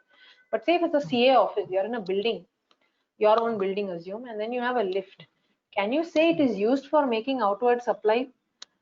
You could stretch it far and say that, okay, if there's a client which comes, it is required for the image or branding or whatever. But still, would the department go ahead and say that yes, it is used for making outward supply? It is not the business criteria which has to be fulfilled. It is the criteria of used for making outward supply. There could be a hitch, is what I see. This was lift, and one more kya tha, Arjun? The AC part, right? Yeah. Yes, ma'am. Yes, that I think we can take. I mean, in the context of a CA office, we can take, because it's said that your laptops and all cannot function if there's no AC. It will all start malfunctioning. Even in offices, I don't know if it says a manufacturing concern and it's an office that you're having, your corporate office, and there you have this HVAC. Could be. Madam, I think the centralized AC, the query is asking in the context that since the centralized AC is an integral part of the building, that means I cannot remove the AC without damaging the property. But whether it will be treated as a removed property of building, or still we can claim the credit of AC. I think this might be the context of the query. Okay. So, right. So whether to take that credit or not. ROOPA, can you add on this what I've just explained? See, the philosophy of ITC, which obviously Shilpi has explained, and she has given the possibilities which may be there for these two credits. I would say, coming sequentially one by one each of the questions. One was the specific question about the structural support. I would say the credit is eligible, and it should be taken even if it's a structural support for something like, say, a genset, or a structural support for any other plant machinery equipment, or even a support or a base for a AC. Okay. In my view, all these credits are eligible, but wherever there is a bill which is coming for doing the foundation or structural support work, let it mention there in the bill accordingly. Because when we are taking a credit, keep in mind, yes, department may come, department may very well dispute, but if we want to be in a position to successfully defend it, which in my view will happen, it can be defended, no doubt at all. Okay, even if such credits are availed, but then let it be mentioned in the bill that it is a foundation or structural support work for the equipment of so and so, for the AC, which is the appliance. So let it be given like that. So anybody who keeps the invoice and this provision side by side, we can very well show them, telling, see, plant and machinery definition is told like that, wherein it covers and specifically specifies that by foundation or structural support. This is matching with that, so I'm going to take this credit. So it helps, these small precautions if we are taking when we are availing this kind of credit. Coming to the second and the third one, the lift. Yes, the point definitely department will dispute, telling, say, how it is directly getting used for making the taxable outward supply. Like Shilpi said in the example of a building of say a chartered accountant or something. Right, I agree, that's a well taken point. But again, I would say there is one department is already taking this view. There is an advance ruling which has come in the last few months. Advance rulings inevitably go against the SEC 98 to 99% of the time, wherein they have held this very part, and they have emphasized specifically to say that it is becoming a part of the building. And once it is becoming a part of the building which is meant for self-use, where is the question of availment of credit? Again, I will say this is a often repeated line by the department. Department has been disputing this right from, I would say, 2007-8 onwards itself, and there was a specific clarification restricting the credit in respect of these kinds of the capital goods which are used in the construction and put up in the building, which may be getting rented out as a immovable property. So this is a very old thing which is just being continued. Again, in my view, it's a defendable proposition, but let it be made very clear in the invoices telling that, if it is a lift, then obviously which heading it is going to get covered under. It is very well covered as goods. So where is the question of saying it has become a immovable property? Again, in my view, it's defendable. Yes, risk will be there. Department can definitely question, no doubt in that. But the SC should be ready to take it on and face it. Next one is the last one, is the AC, which becomes a part of the building. Again, as Arjun pointed out, I would say the whole purpose of this particular exclusion, which has been carved out of the clause, which I had read out some time back, is that they are telling goods or service received for the construction of immovable property except plant and machinery. Please note, which basically we can read it as, even if the plant and machinery is immovable, I can avail a credit. Even it's for self-use, nothing stops me. Even if it is going to be fixed there, grouted to the ground forever, nothing stops my credit, because that is why the exception has got carved out there. I'm telling, therefore, even your credit relating to any AC, which is like a centralized AC also, should never be denied. Even let them argue and say it has become part of building, it has become immovable property. Never mind. The provision itself is creating exception. Where is the issue? I'm telling, even this is defendable. But yes, be prepared. Though it is going to be finally in SSC favor, department will certainly rake up the point, as Shilpi said. Then you should see what is your risk appetite of the company, what is the amount which is involved, what are the future plans of the company, is the company willing to be foisted with the notices, because some companies may want to increase, enhance their valuation. Too much of this kind of notices and everything may lead to some kind of adverse impact. So therein the company needs to take a call depending upon its risk appetite. In my view, all these are very much defendable and eligible. Next.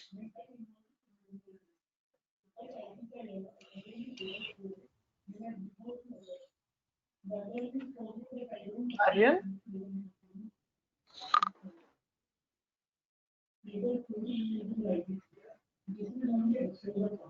Arjun? Arjun, can you please go to the next question? Sorry, madam, I was deliberating with mute. Sorry, apology for that.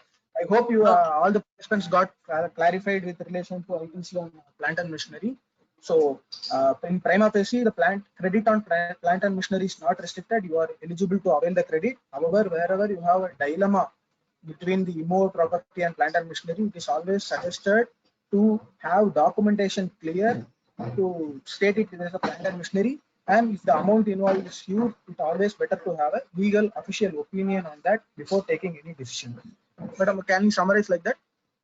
Yes, we can summarize. And one more thing I said, keep in mind, for plant and machinery, you can avail credit even if it is being treated as an immovable property.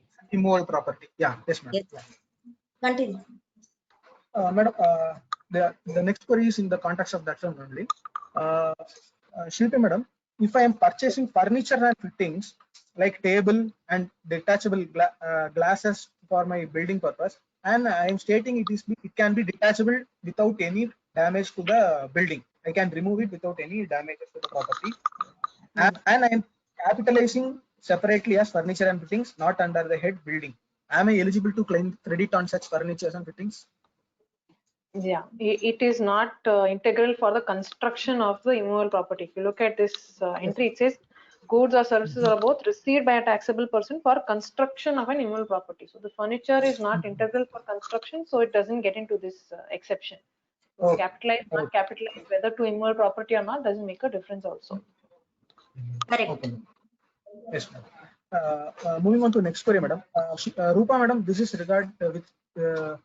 regarding to this case law which you have cited, that RC chemicals. The request is whether you can share the citation of that case law. Definitely, I will mail it to you, Arjun. After that, yes, you madam. can share it. I will share with the partners. Okay, madam. Madam, moving on to next query. This is related to COVID situation. Madam, I am running a restaurant. So because of this COVID situation, my stock, which I had stocked up earlier prior to COVID, it's been being a perishable goods, it's being destroyed or being expiry. So I can't use it in the business. Is there any relaxation for present COVID scenario, or I need to reverse the input tax credit for such destroyed goods? Okay. At present, in the COVID context, there is nothing which is being issued for this.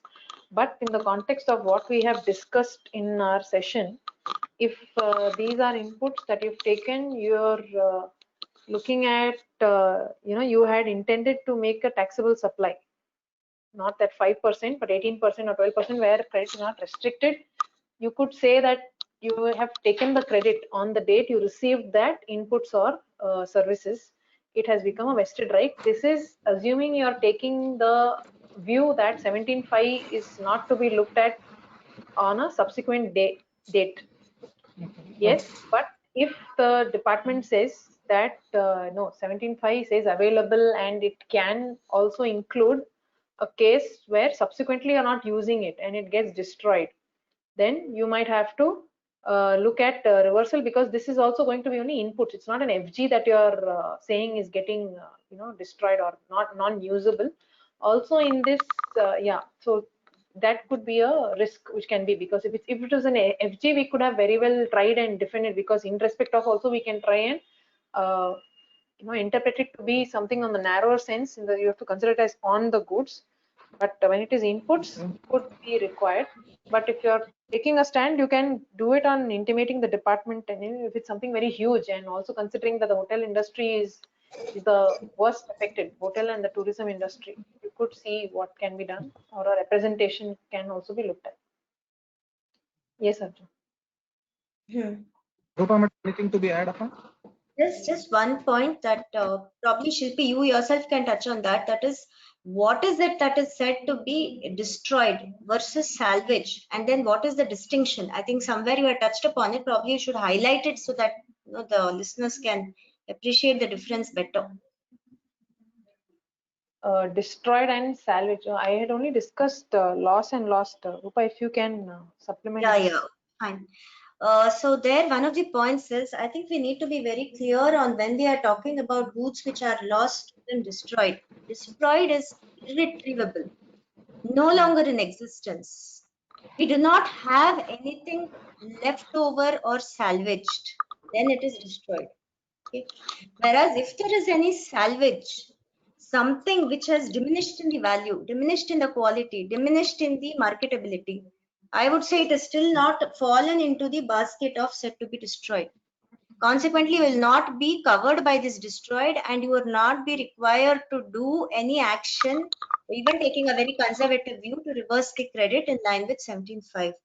So the thumb rule would be, if something is retrievable, though it is saleable at very, very, very low value, no need to do any sort of a credit reversal at all. Next. Okay. Moving on to next query, madam. Under 17.5, even when we are writing off the value of the goods, the 17.5 is restricting me to avail the credit. Whereas in S12 regime, in Rule 35B, when I am using the goods for the purpose of manufacturing after the return off, I was eligible to re-avail the credit. Whether the same will apply in even GST regime, or just because I have written off the value of the goods and still I am using the goods for supply, for my outward supply, still my credits are restricted. So what I would say is that on comparison with the old law, you can actually make out that first is, here again it is only written off. It doesn't talk of provision made for write-off in the books as was there in the erstwhile law, and also the fact that there is no provision there that subsequently I've used, I can take credit. These 2 points can support the view that this write-off, which is there in 17.5 in GST, written off, is only when you have written off as a whole, that is, you are not in a position to use it, and it is not a case where you've made provision in your books just for reducing the value for complying with your IT or GAAP provisions. So this is a conclusion which you can take, and so you don't reverse the credit, you use it whenever you are able to use it and be done with it. That's it. So, Madam. yeah. Again, we emphasize one aspect. We see, is it possible that you can make a further supply out of it? If the answer is yes, no need to make any reversal. Yeah. Okay. Moving on to next query. Madam, this is regarding to same the immovable property. I have installed a power plant for the purpose of my factory outside the premise of factory. I have constructed a power plant outside my factory for the purpose of power generation to my factory. Am I eligible to claim credit even though the power plant is outside my factory premises? Yeah, so here, like in SENMAT, it doesn't say that you have to receive the goods or the things in your premises of manufacture. It says you should have received. So if you are having that as an additional place of business, and you know, it's a place in the sense, what I'm trying to say is this power plant, even though it is not inside your factory, but it is being used for business, it can be taken. There is no specific requirement that it has to be in your factory to be eligible for the credit. It's eligible. Okay.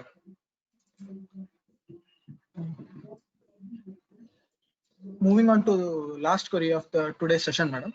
This is also relating to the immovable property. Madam, what about the electric? You have already answered, but still the participant is raising the same query. I think he has not got clarified. I think so. The same question is, what about the electrical fittings in my building?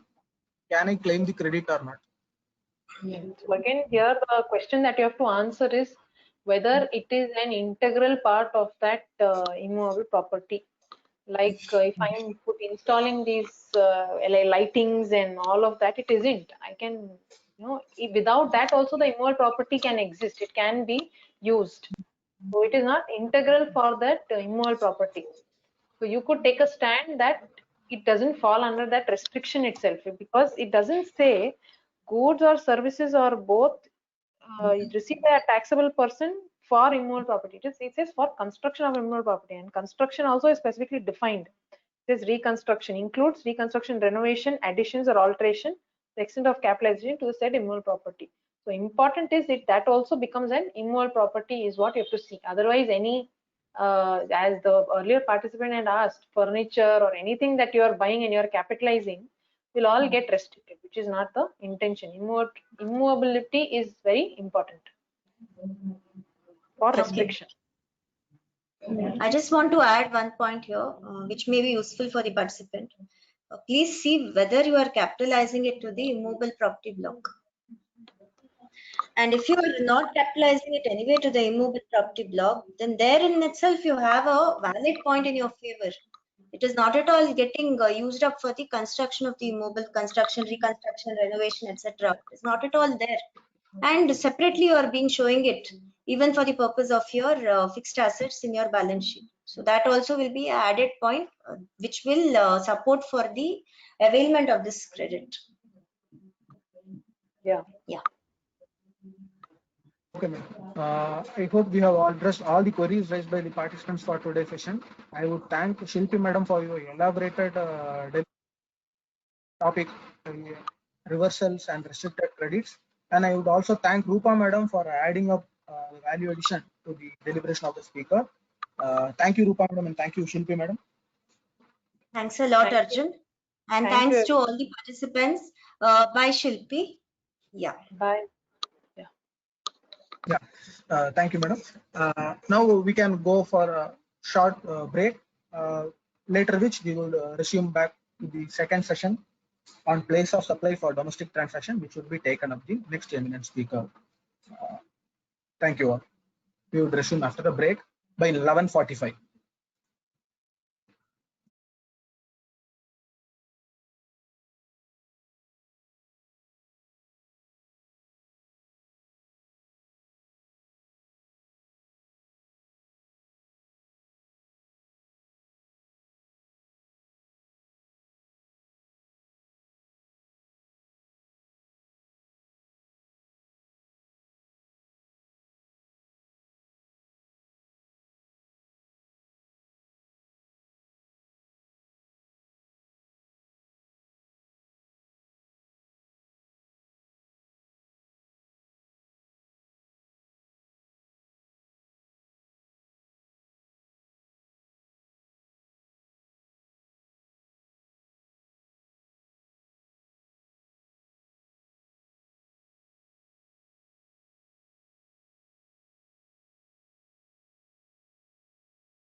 Arjun, you are around? Yes, sir, you are audible now. I'm audible, right? Yes, sir, you are audible. Just a minute. I'll also test with my headphones also once. Now also it's clear, right? Yes, sir, you are clear. Okay then, perfect. Okay. So I'll again log in by 11:40. 11:45. Yes, sir. Okay, 11:40. Yeah. Okay, sure.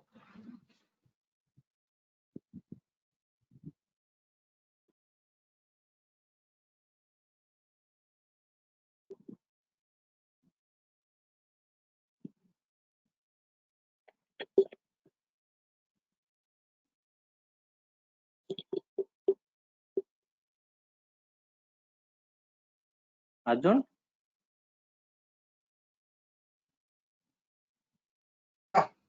Yeah, tell me, please. Arjun, you are able to see me? Your video is not presently visible. Okay. So video option you are not given me yet. No, it is there, but it is totally dark. I don't know why, because I have actually. No issue. Video is not an essential thing because normally we are asking the speakers to switch off the video so that we will get a good audio quality. Okay. So, okay, without video we can continue. Okay. Okay.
Arjun, can you make me presenter?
Arjun, are you there? I'm there. Can you make me a presenter so that I can see? Okay.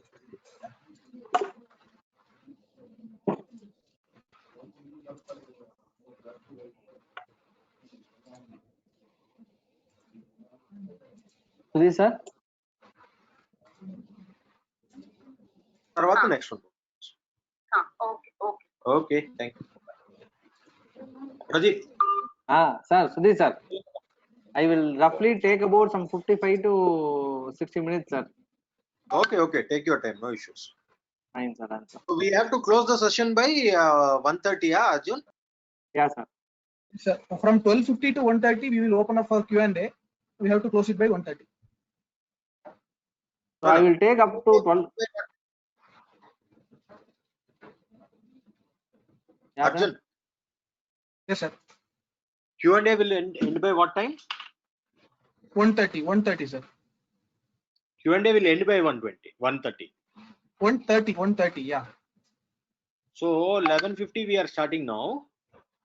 Yes, So sir. 11:50 to We can take it for a deliberation, sir. And your comments till 1 o'clock. 11:50 to 12:50, Pradeep will be taking 1 hour. Yes, sir. And 12:50 to 1, you can add your comments. You can take it to 1:05 also. VSS. 1 to 1:30 we will have question answers. I may take 5 Yes, sir. minutes Yes. based on. Okay. Okay, sir. Okay. Perfect. So I'm resuming the session, sir. Now. Arjun, once again, my screen is visible. Yeah, visible. Okay. You Okay. may have to make Can you full go screen. to slide? Yeah, full screen, and go to first slide so that I can resume the session. Yeah, once again. So it is perfect now? Yep. Yeah. Okay.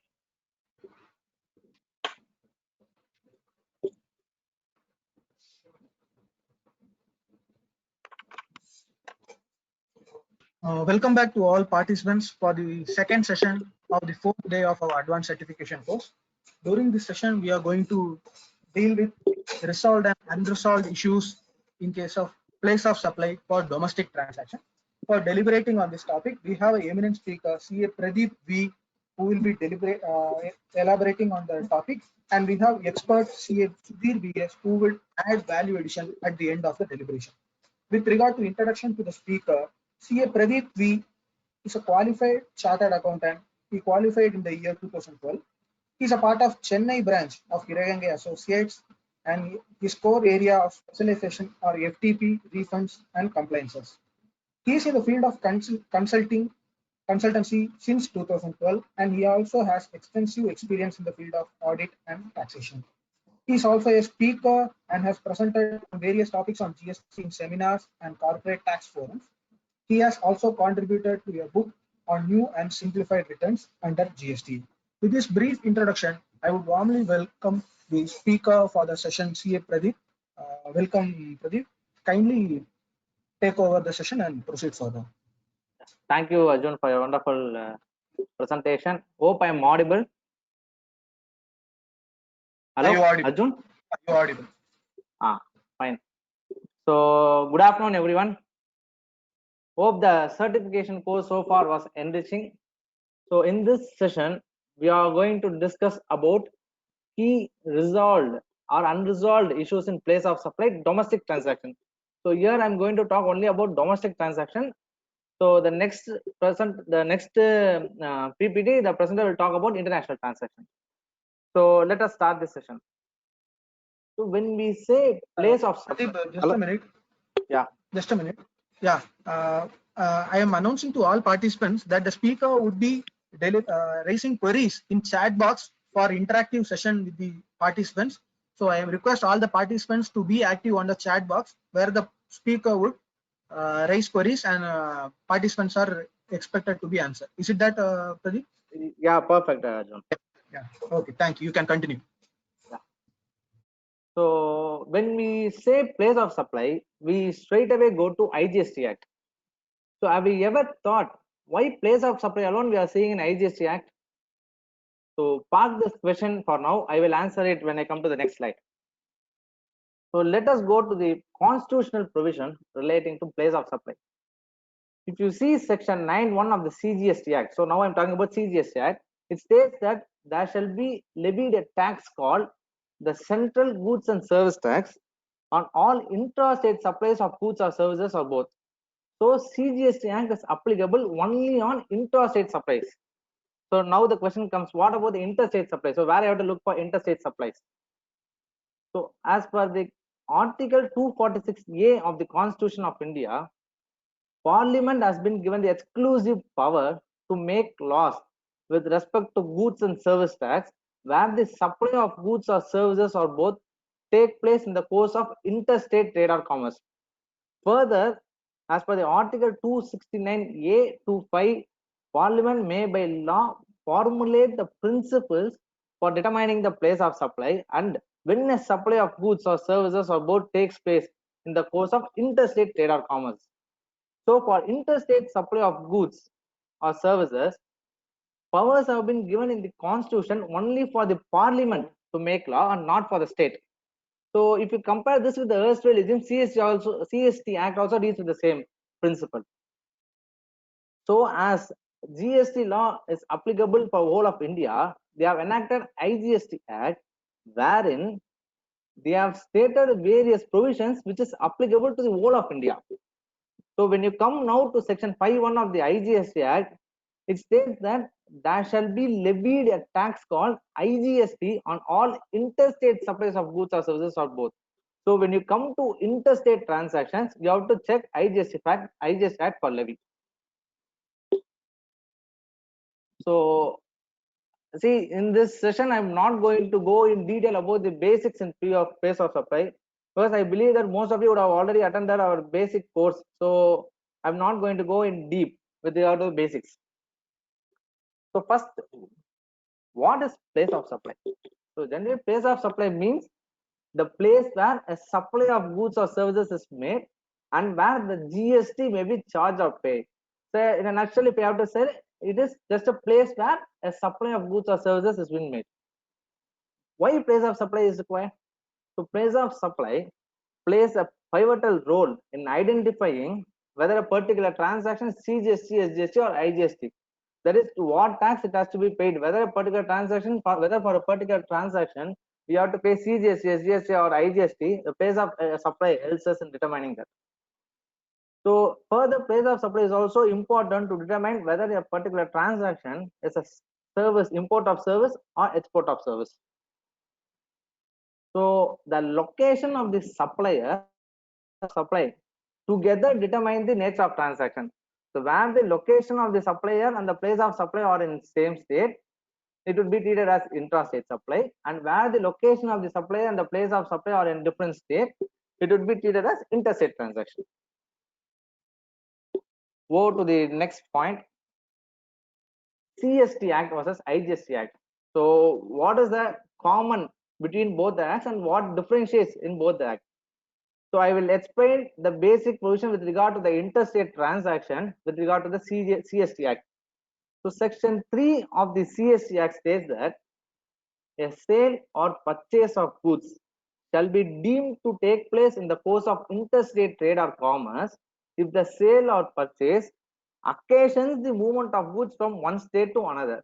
So here also, if you see, it is only occasioning the movement of goods. So by whom is not a point. So only there should be one movement of goods from one state to another, or is affected by a transfer of document of title to the goods during their movement from one state to another, or it should be affected by a transfer of document. So there should be a document which transfers the title during the movement. So the important catch is that this transfer of document should happen only during the movement from one state to another. So if you compare this position with the IGST Act, section 71 to 75 deals with the transaction with regard to interstate supply. So subject to the provision of section 10 and section 12. Section 10 talks about place of supply in respect of goods. Section 12 talks about place of supply in respect of service. So subject to the provision of section 10 and 12, supply of goods or services where the location of the supplier and the place of supply are in two different states or two different union territory or a state and a union territory, it shall be treated as supply of goods or services in the course of interstate trade or commerce. So if you carefully compare the both the acts, if you see under CST Act, movement of goods plays a pivotal role in determining whether the said transaction is interstate or intrastate. Unlike IGST Act, which lays emphasis both on location of the supplier and the place of supply. So when with regard to the CST Act, the emphasis only on movement of goods, whereas with regard to IGST Act, movement of goods is not a criteria. The only criteria is the location of the supplier and the place of supply. So I will try to explain this with an example. See, under CST Act, if the goods are moved from, say, Tamil Nadu to Karnataka, it straightaway becomes interstate supply. So whereas under GST, even in case of movement within Tamil Nadu, it can still be treated as interstate in case of bill to ship to transaction.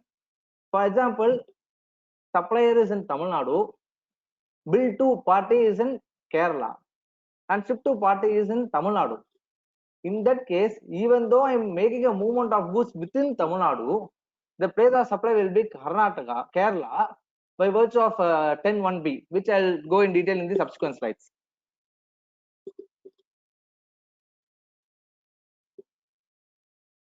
So what is place of supply of goods other than goods imported or exported? There are five categorically they have said that in these 5 cases the place of supply would be based on the criteria specified therein. So I'm not going to explain the provisions with regard to this. I'll just tell one example quickly so that I can run over it. Say for each category, I'll just explain with an example. Say Mr. X from Chennai purchases an iPhone from a store in Karnataka. The iPhone is delivered directly by the Karnataka person to the residence address of Chennai. So in this case, the place of supply would be as per 10(1)(a), that is Chennai, as there is a movement of goods and the place of supply is a place where the movement terminates for delivery to the recipient. In the same example, say X from Chennai purchases an iPhone from a store in Karnataka. So in this case, Mr. X takes the delivery iPhone directly from the store. So he is not asking the store person to deliver it to Chennai address. He himself is taking the delivery. So in this case, the place of supply would be as per 10(1)(c), that is Karnataka itself, as there is no movement of goods, and the place of supply is the place of location of goods at the time of delivery to the recipient. So with regard to 10(1)(d), the example is that say Mr. X purchases a lift to be installed in his office in Chennai from the vendor in Karnataka. So in this case, the place of supply would be the place where the goods are installed and assembled. That is, say, as per section 10(1)(d). So the place of supply would be Chennai, as the goods are installed in Chennai. The next example is that Mr. X boards a flight from Tamil Nadu to Bangalore and purchases a chocolate in the flight during the journey. So during the journey, he just purchased a chocolate. So in this case, what would be the place of supply? So the place of supply would be as per 10(1)(e), that is Tamil Nadu, as the location on which such goods are taken on board is Tamil Nadu.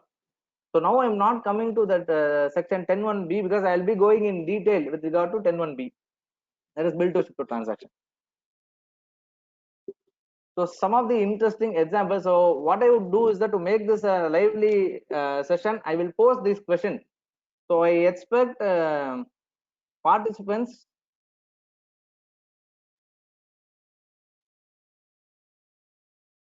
to answer this question in a single word. So what would be the place of supply, so that I will explain in detail after that.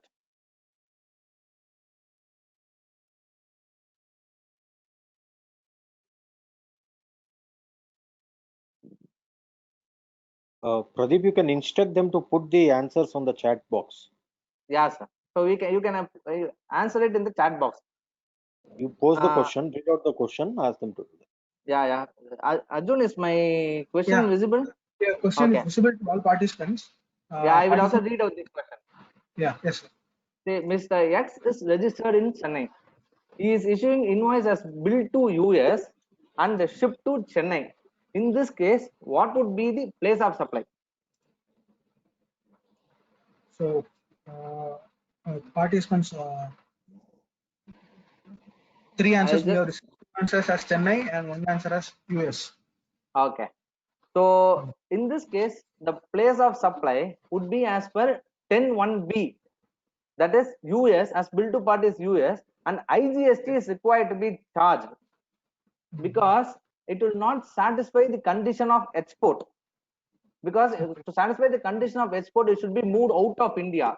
As the goods have not been moved out of India and the ship to address is only Chennai, it will not satisfy the condition of export, and hence IGST is required to be charged. So over to next question. Mr. X in Karnataka has placed an order for supply of goods and installation from Mr. Y from Chennai for the installation to happen for Mr. Z, who is situated in Chennai. So simply put, Mr. X is in Karnataka. He has placed an order on Mr. Y, who is situated in Chennai, for the goods and installation for the customer in Chennai, for the goods to be supplied and installation for the customer in Chennai. In this case, whether place of supply would be determined as per 10(1)(b) or 10(1)(d is the question. Arjun, any answer? Yeah, just a minute.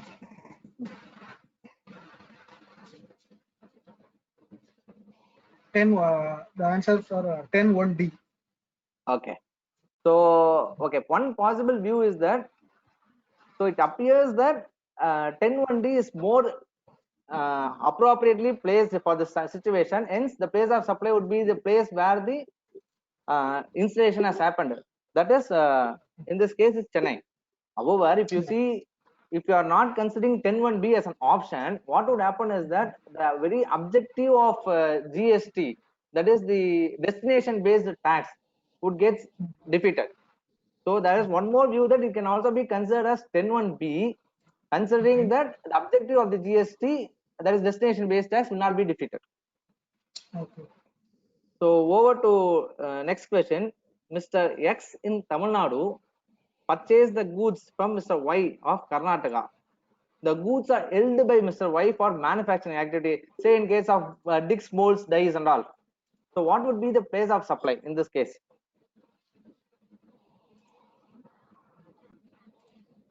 Arjun, did I get the answer? Just a minute. Tamil Nadu. Okay. So as the goods doesn't involve any movement of goods, the place of supply would be as per 10(1)(c), that is the location of goods at the time of delivery to the recipient. So in this case, it is Tamil Nadu.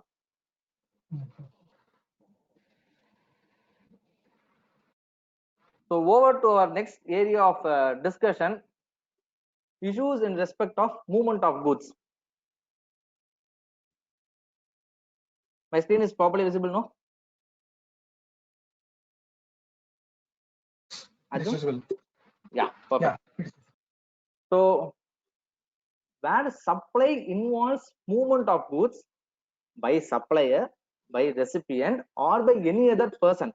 So the person who is making the movement of goods is not a criteria. It should involve movement of goods. then location of the goods at the time at which the movement of goods terminates for delivery to the recipient would be considered as place of supply. So we will move on to some of the interesting cases which they are given under GST for this movement of goods. So Sai Lalit Fragrance versus Commissioner of State Tax Thiruvananthapuram. It has been issued by the court. It has been held by High Court of Kerala. So the fact of the case is that the appellant is the SEZ unit. So he has won the tender, and what he has done is that he has taken the possession of the goods outside SEZ unit from the suppliers. In this case, the supplier is a government, and they have taken the possession of sandalwoods at the government forest department itself. So the contention of the department was that the supply of goods is completed at the forest department itself, and hence they have treated this as an intrastate transaction. So the court held that the place of supply in this case should be the location of the goods at the time at which the movement of goods terminates for delivery to the recipient, as stated in 10(1)(a). So, and mere handing over of goods at the sandalwood log, so at the government forest department, is not a conclusive evidence. They have said that it is not a conclusive evidence that the place of supply of goods is the forest department. So they further clarified that this doesn't result in termination of movement of goods in the hands of a recipient, and it involves further movement of goods to the place of recipient, that is SEZ unit. Hence they have held this transaction as transaction to the place of destination, that is SEZ unit, and interstate transaction. So if you see, this judgment is in line with our understanding that movements of goods can be made by any person, by the supplier, by the recipient, or by any person. If there is movement of goods, then the place of supply should be the place where the movement of goods terminates for delivery as per section 10(1). Okay. Let us move on to the another case. So this is the case under erstwhile regime GST law.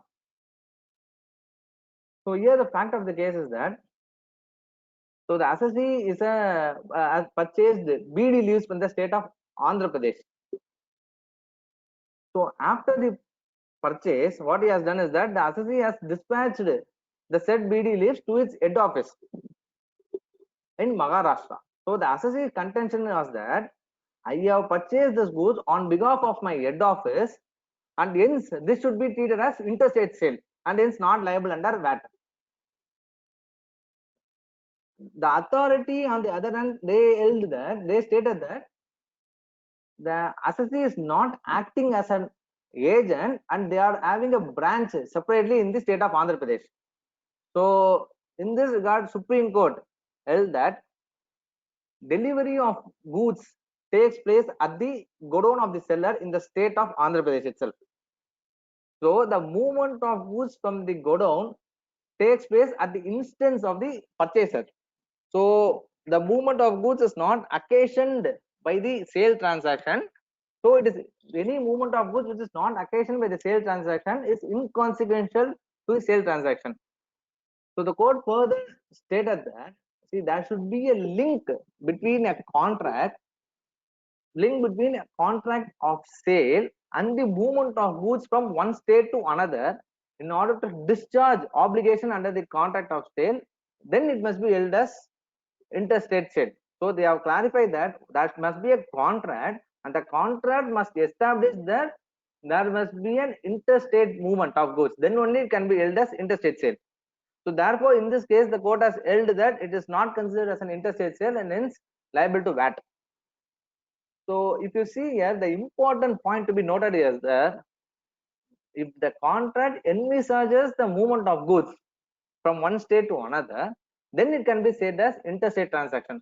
So it all depends on the contract whether it involves movement of goods or not. If it involves movement of goods from one state to another, it is an interstate. If not, it will be considered as intrastate.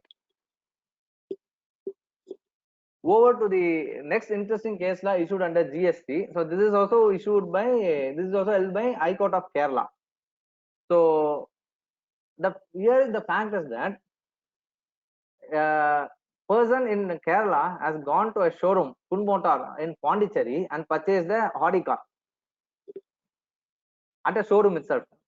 So what he thought is that he doesn't want to drive it to Kerala. So what he said is that he asked the showroom to deliver it to his Kerala residence through carriage.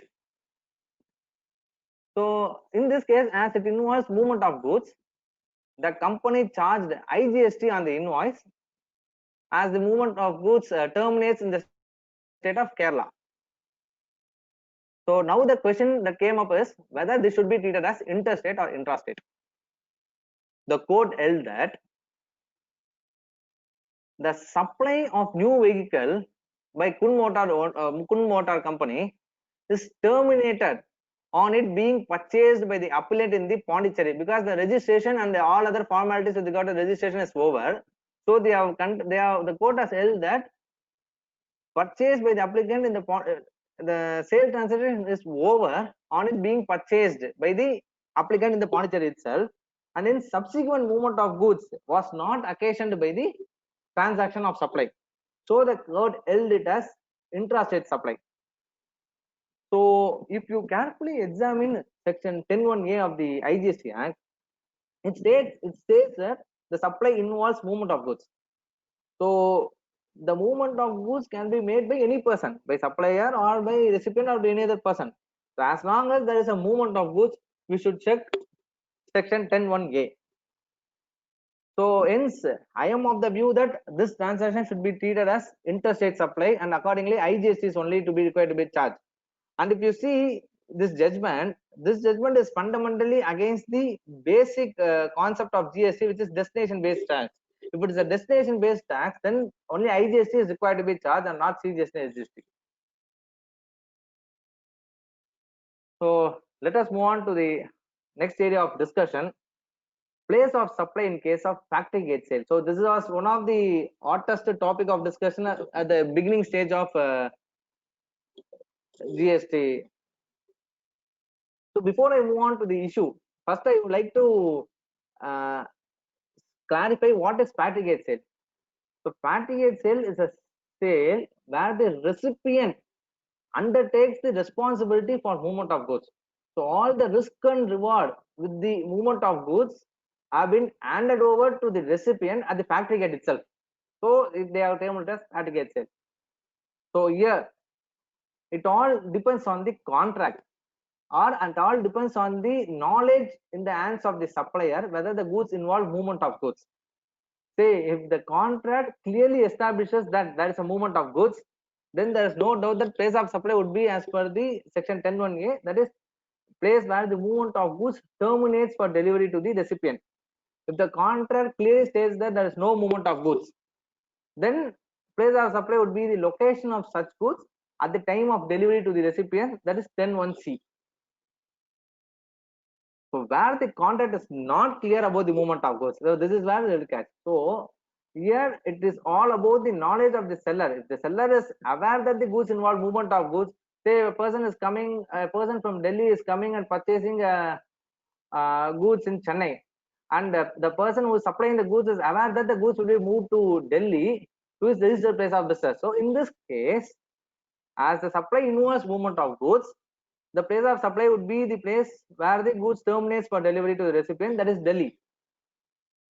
On the other hand, the same example, if the Chennai seller is not aware that the goods will be moved out of Chennai or Tamil Nadu, the same would be considered as intrastate transaction. So let us see some of the decisions in this regard actually. So if you see DCM, in the case of DCM Limited versus Commissioner of Sale Tax Delhi, so this is a case held by Supreme Court. So the fact of the case is that the dealer of DCM Limited took the delivery of goods in New Delhi from, say, DCM Limited. So as per the agreement between the dealer and DCM Limited, the goods were required to be stored in Delhi. Further, as per the agreement, they have stated that the dealers have been assigned specific territories outside Delhi for supply of such goods. So as per the agreement, they have clearly stated that the goods that have been given to the dealer will be supplied to a place outside Delhi, as the dealer have been assigned specific territories outside Delhi. So in this case, whether the said transaction would be considered as interstate or intrastate. So the court held that despite the fact that the delivery of goods was taken in Delhi, the purchasing dealer, that is the dealer of DCM Limited,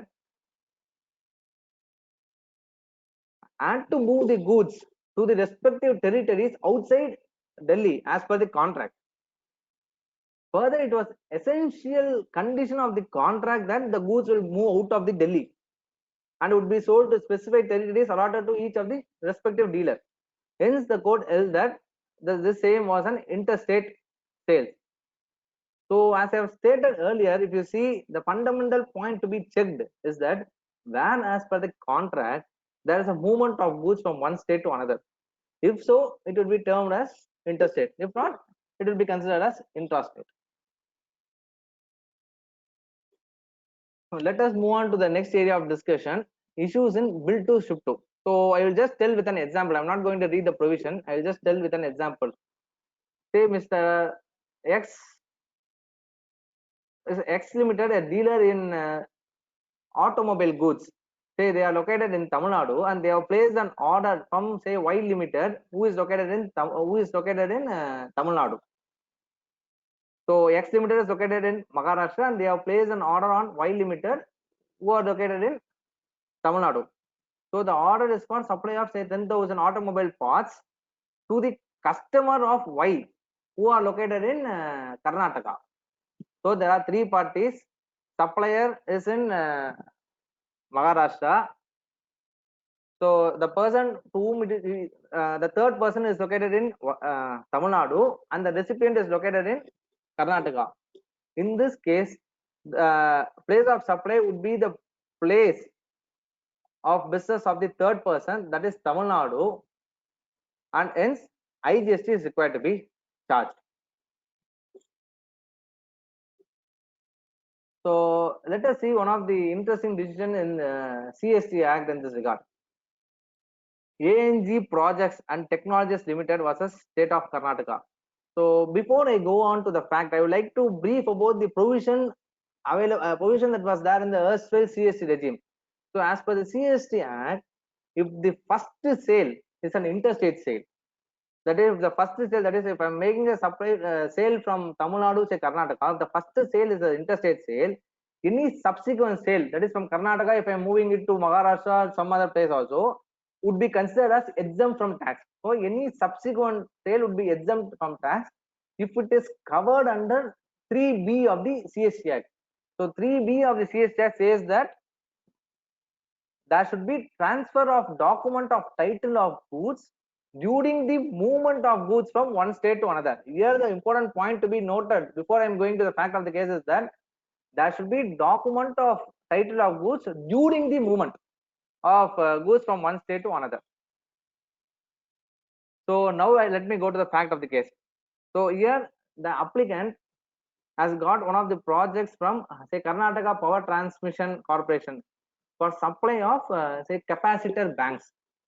Okay, here the applicant appointed a person who is located outside Karnataka to supply the capacitor bank, and that person who in turn purchased it from a manufacturer. So there are four parties involved. One is a manufacturer, another is a subcontractor, third is an appellant, fourth is a Karnataka Power Transmission Corporation. So what the subcontractor did is that at the time of purchase from the manufacturer, he has mentioned as bill to his name and shipped to as Karnataka Power. So here the question is that whether this would be covered under 3A of the CST Act, that is movement of goods from one state to another, or 3B, that is movement of goods through transfer of document in title. So that was the question. Here the court held that the transfer of document of title of goods should happen during the movement of goods not at the time of invoice itself.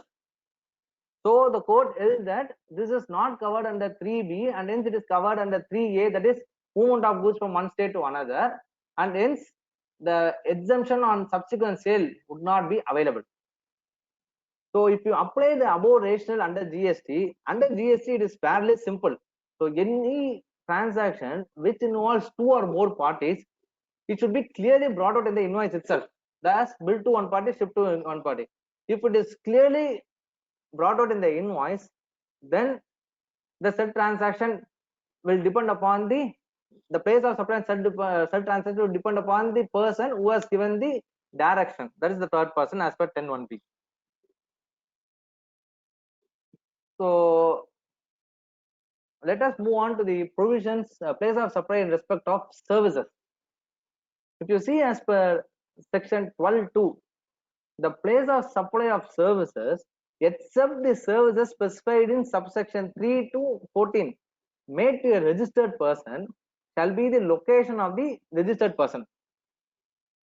So now the question comes, so how do I interpret if there is both a specific and general provision? So can I take the benefit of general provision if I want to? So as per this legal maxim, generalia specialibus non derogant, it means general words do not derogate from special provisions, or special provisions will control general provisions. Thus, a general provision cannot derogate from a special provision. So it is more clearly specified in the judgment in the case of Commercial Tax Officer Rajasthan versus Binami Siemens, wherein the Supreme Court held that where a statute contains both general provision as well as the specific provision, the specific provision will always prevail. So when the transaction is specifically attributable to section 12(3) to 12(14), we have to follow 12(3) to 12(14) only and not go to section 12(2). So let us move on to the another area of discussion, services in relation to immovable property. So if you see section 12, so this is one of the hottest point to discuss. So what is services in relation to an immovable property? First question comes, what is immovable property? Because it has not been defined under GST law. The next question comes, what is directly in relation to the immovable property? So I will try to answer both these questions. So if you see as per section 12(3), place of supply of services directly in relation to immovable property would be the place at which immovable property is located. So if any service is directly in relation to an immovable property, the place of supply would be the place at which immovable property is located. So where immovable property is located in 2 or more states, that is if immovable property is located in a border, then in such case the services would be deemed to be provided in both the state in the manner as may be prescribed. So that is, they have prescribed in the rules that what are all the various combinations in which the services can be bifurcated between 2 states. So I have also got some examples on that, so we will see that a little later. So first let us see what is immovable property. So for that I am referring to General Clauses Act. So question came, why we have to refer to General Clauses Act? If you see as per section 3 of the General Clauses Act, the definition mentioned under General Clauses Act is applicable to all central acts and regulations. So the definition, if it is mentioned in General Clauses Act, it is applicable to all central acts and regulations unless there is anything contrary in the subject or context. So if there is nothing contrary in the subject or context, we can refer to General Clauses Act for any definition which is not there under GST. Pardon me for a mistake in the slide, so it should be read as section 3. Okay, as per section 3 of the General Clauses Act, immovable property shall include land, benefits to arise out of land, and things attached to the earth or permanently fastened to anything attached to the earth. So basically anything which is arising out of land and building, that is, building is anything permanently fastened to the land. So these are considered as immovable property. So now let us see what is services directly in relation to the immovable property. If you see under the erstwhile regime also the same wordings has been used. So we are taking a cue from the educational guide issued by CBSE. So they are given the following criteria can be used to determine whether a service is directly in relation to an immovable property or not. So the service consists of lease or right to use, occupation, enjoyment, or exploitation of an immovable property. So in these cases, they have stated that these are directly in relation to an immovable property. The service is physically performed or agreed to be performed on an immovable property, example maintenance on the property, or property comes into existence, example construction on the property. So the direct object of service is the immovable property, in the sense that it enhances, when the services enhances the value of property, or it affects the nature of the property, or it relates to preparing the property for development or redevelopment, then it is considered as directly in relation to an immovable property. So they have also given example: engineering, architecture services, surveying and subdividing, management services, security services. So these are included as part of definition in the 12.3 itself under GST law. So further, they have also stated in that educational guide that mere indirect or incidental connection between a service provider in relation to an immovable property should be there. So it should be more than indirect. So there should be more than mere indirect or incidental connection should be there between the services provider and the property to make it as directly relatable to the property. So let us go on to the one of the interesting judgment which I came across with regard to immovable property. Here the question is that, see, the Supreme Court, the issue was that whether the Parliament has got a legislative competence to tax renting of immovable property or any other services in relation to such renting in the course or furtherance of business under the Finance Act. So the legislative competence of charging service tax on the renting of immovable property has been questioned. So I will read out the holdings in the judgment for better understanding. So here the court held that question is directly relatable to the scope and ambit of entry 49 of list 2 of the 7th schedule to the Constitution of India, dealing with taxes on land and building. So if the levy is directly relatable to land or building contemplated in the entry 49 of list 2 of the 7th schedule to the Constitution, the court would have had no hesitation in saying that the Parliament would lack legislative competence to enact the particular provision in the Finance Act. So if the levy is directly relatable to the land or building, then the court themselves are saying that it lacks legislative competence in the hands of Parliament. However, the bench is not concluding the same. So the bench held that we are not able to take the view, and hence this has been referred to the bench of 9 judges. So in this case, if you see, the court has not concluded on the legislative competence of the Parliament to levy tax on to levy service tax on renting of immovable property. So they have referred this matter to the bench of 9 judges, which is still pending. So let us see some of the interesting examples in relation to immovable property. So due to shortage of time, I will not post these questions in the group. I myself will take the questions and answer also. So Mr. X of Tamil Nadu hires an engineer from Karnataka to design the property located in Tamil Nadu. In this case, the place of supply, what would be the place of supply? So the place of supply should be the place where the immovable property is located, that is Tamil Nadu. So it is fairly clear. The next question is that Mr. X of Tamil Nadu provides storage facility to Mr. Y of Karnataka. So what would be the place of supply in this case? See, here the point to be noted is that whether storage facility is directly in relation to an immovable property or not. So as storage facility is not directly in relation to an immovable property, the place of supply would be as per section 12.2, that is the general clause, that is location of the recipient of service, and not as per section 12.3, that is immovable property. So these are all the criteria. Okay, the following next few examples are the criteria where the immovable property is located in more than one state. So a hotel chain X charges a consolidated sum of say 30,000 for stay in its 2 establishments in Delhi and Agra, where the stay in Delhi is for 2 nights and the stay in Agra is for 1 night. How would you determine place of supply?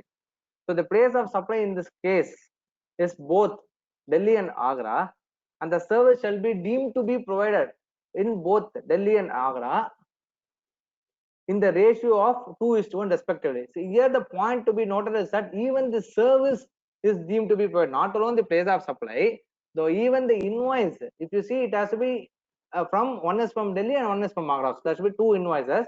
So service also should be provided, it is deemed that service is provided from two places. So let me move on to the next example.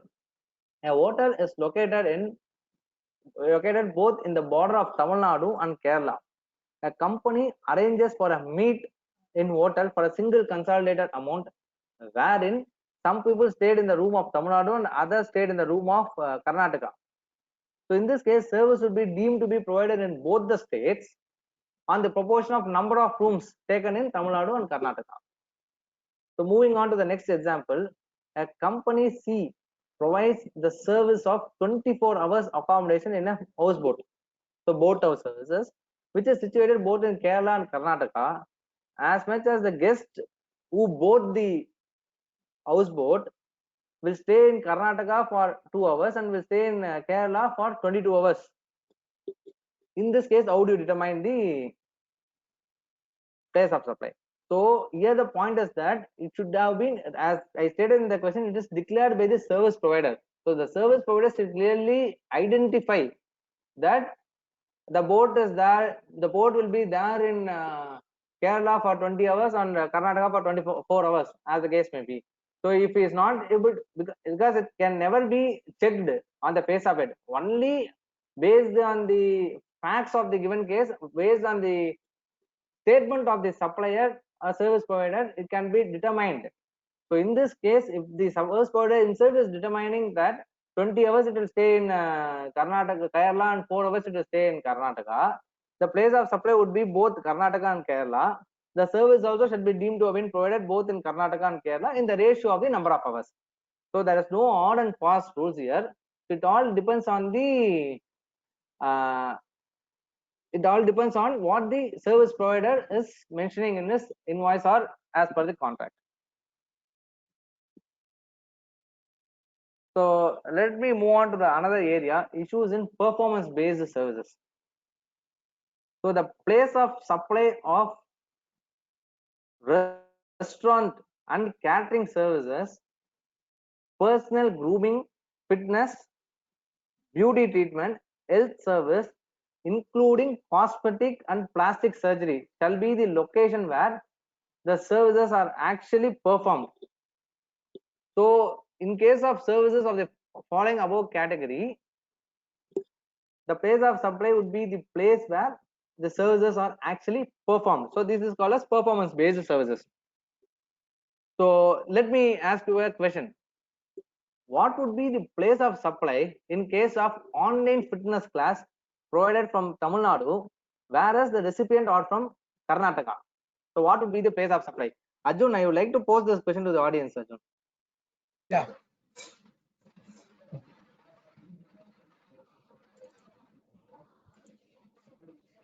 So what would be the place of supply in case of online fitness class? Because due to this COVID, I think everything will become online in sports. So most of the activity which is done in person will be done in online. So this understanding of the online would be little critical in sport. Did I get any answer? Till now, no response. Maybe I can wait for some 20 seconds. Yeah, the answer of one of the participants has answered Karnataka. Okay. And So, major answers are coming as a Tamil Nadu. Okay, perfect. See, actually, here also, if you see, it is not clearly coming out in the provision. So one possible view is that where the services are provided online, so whether we have to see the performance of the provider or the performance of service of the recipient. I believe that my view is that it has to be checked. The performance of the supplier has to be checked.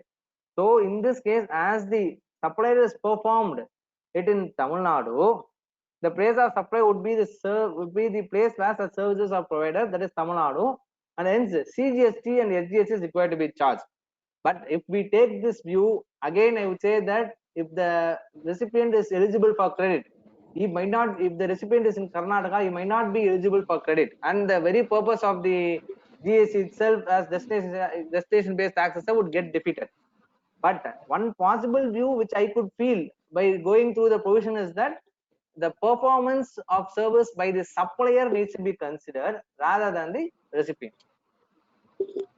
So will the answer be different if the service provided is training?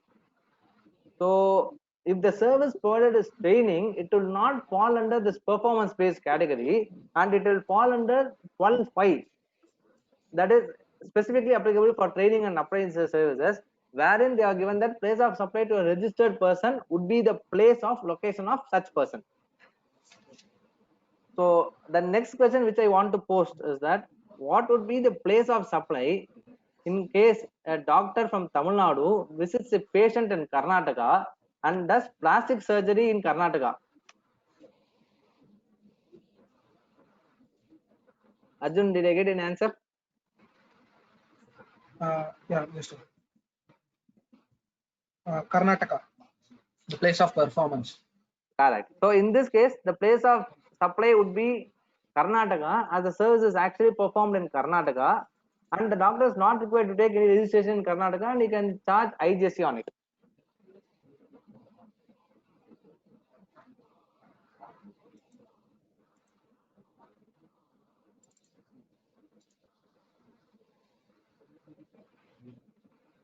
Okay. Next, let me move on to the next area. Event held in more than one places. So the place of supply of services provided by way of organization. See here, there are two provisions which deals with event. One is organization, another is admission. So what I am going to talk about is organization, not admission. The place of supply in respect of admission would be the place where the education activity, all those events have been held. So when it comes to organization, the place of supply would to a registered person would be the location of such person. So I would like to repeat it. See, there are two provisions given under 12. One talks about admission of a cultural, sporting, education event. The another talks about organization of a cultural. When it comes to admission of the cultural event, it is fairly simple. The place of supply would be the place where it has been admitted. That is, in case of entertainment event or amusement park, the place of supply would be the place where the amusement park is situated. So that is fairly simple. When it comes to organization, the place of supply of service by way of organization of a cultural, artistic, sporting, scientific, educational or entertainment event, including supply of services in relation to a conference, fair, exhibition, celebration or similar event to a registered person would be the location of such person. So the place of supply of services provided to a registered person would be the with regard to all this activity would be the location of such person. So now the question comes, if where the event is held at more than one state or union territory for a single consolidated amount, then how the place of supply is determined?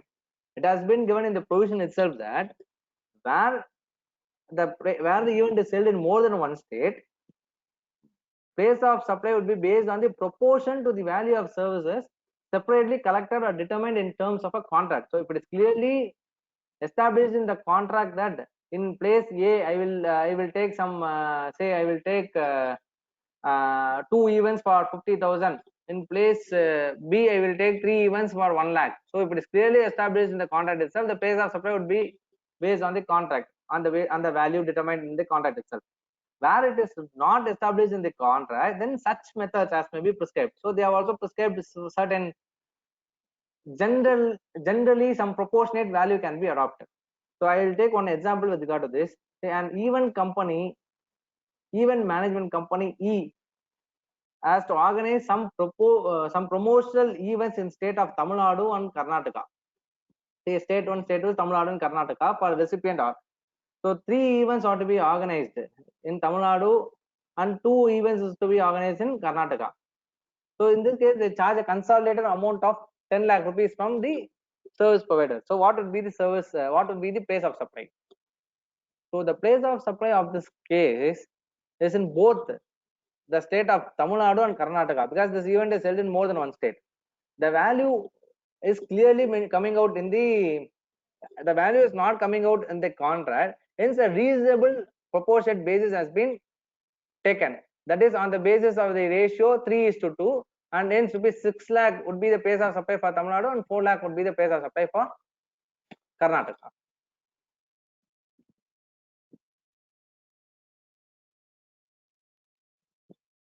So issues in respect of transportation of goods.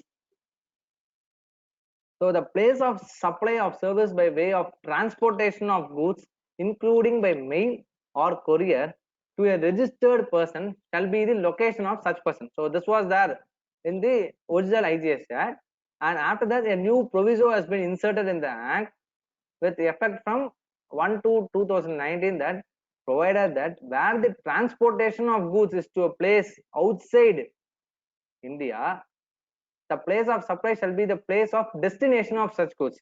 So where the movement of goods happened outside India, then the place of supply would be the place of destination of such goods. So I will tell with an example. A registered person is India, so he wants to supply the goods to Germany. So for this, the registered person has approached the courier agency, say Blue Dart in India. In this case, what would be the place of supply? So the place of supply in this case would be outside India, that is Germany, because the goods have been taken outside India based on this new proviso, and hence IGST is required to be charged.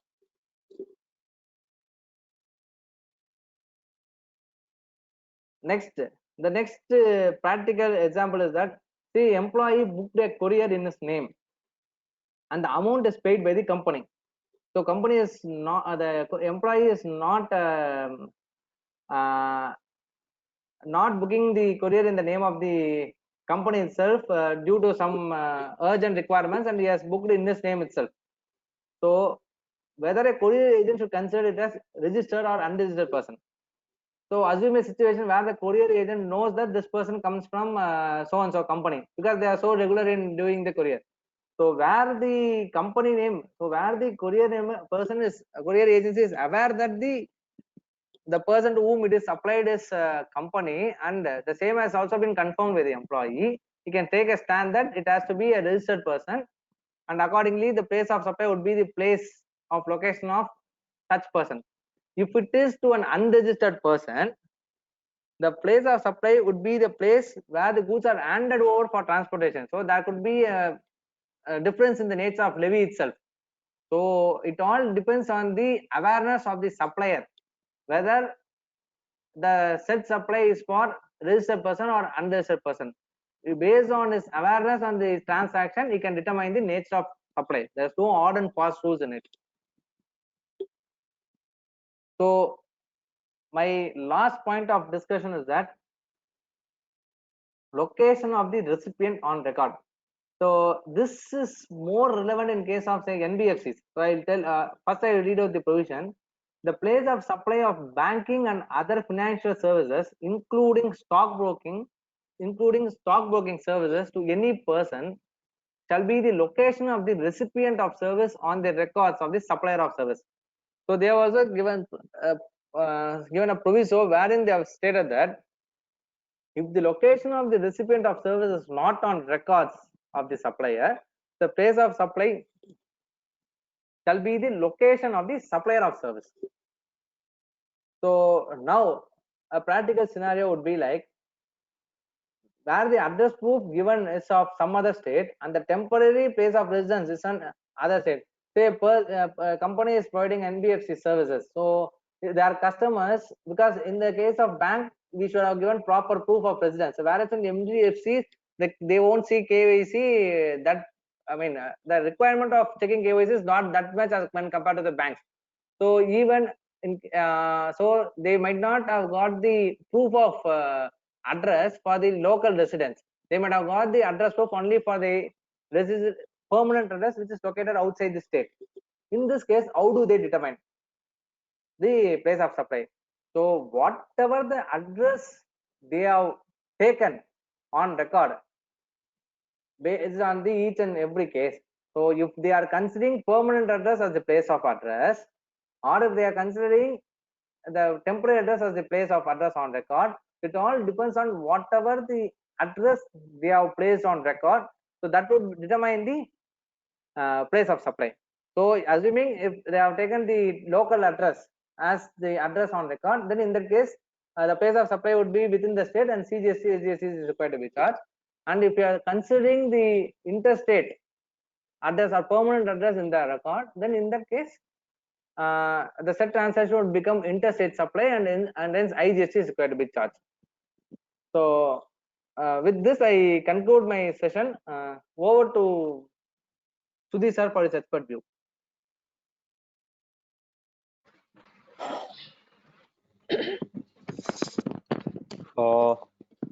It was a good session, Pradeep. You have covered quietly the in-depth issues. A lot of things has been covered. So I have few things which I have noted down, which I thought I'll add it to give a small perspective. When we are looking at GST, it is very, very important for us to understand that there is a big change with the existing indirect tax, existing in the sense the old law as of now. And the GST, there has been a big change.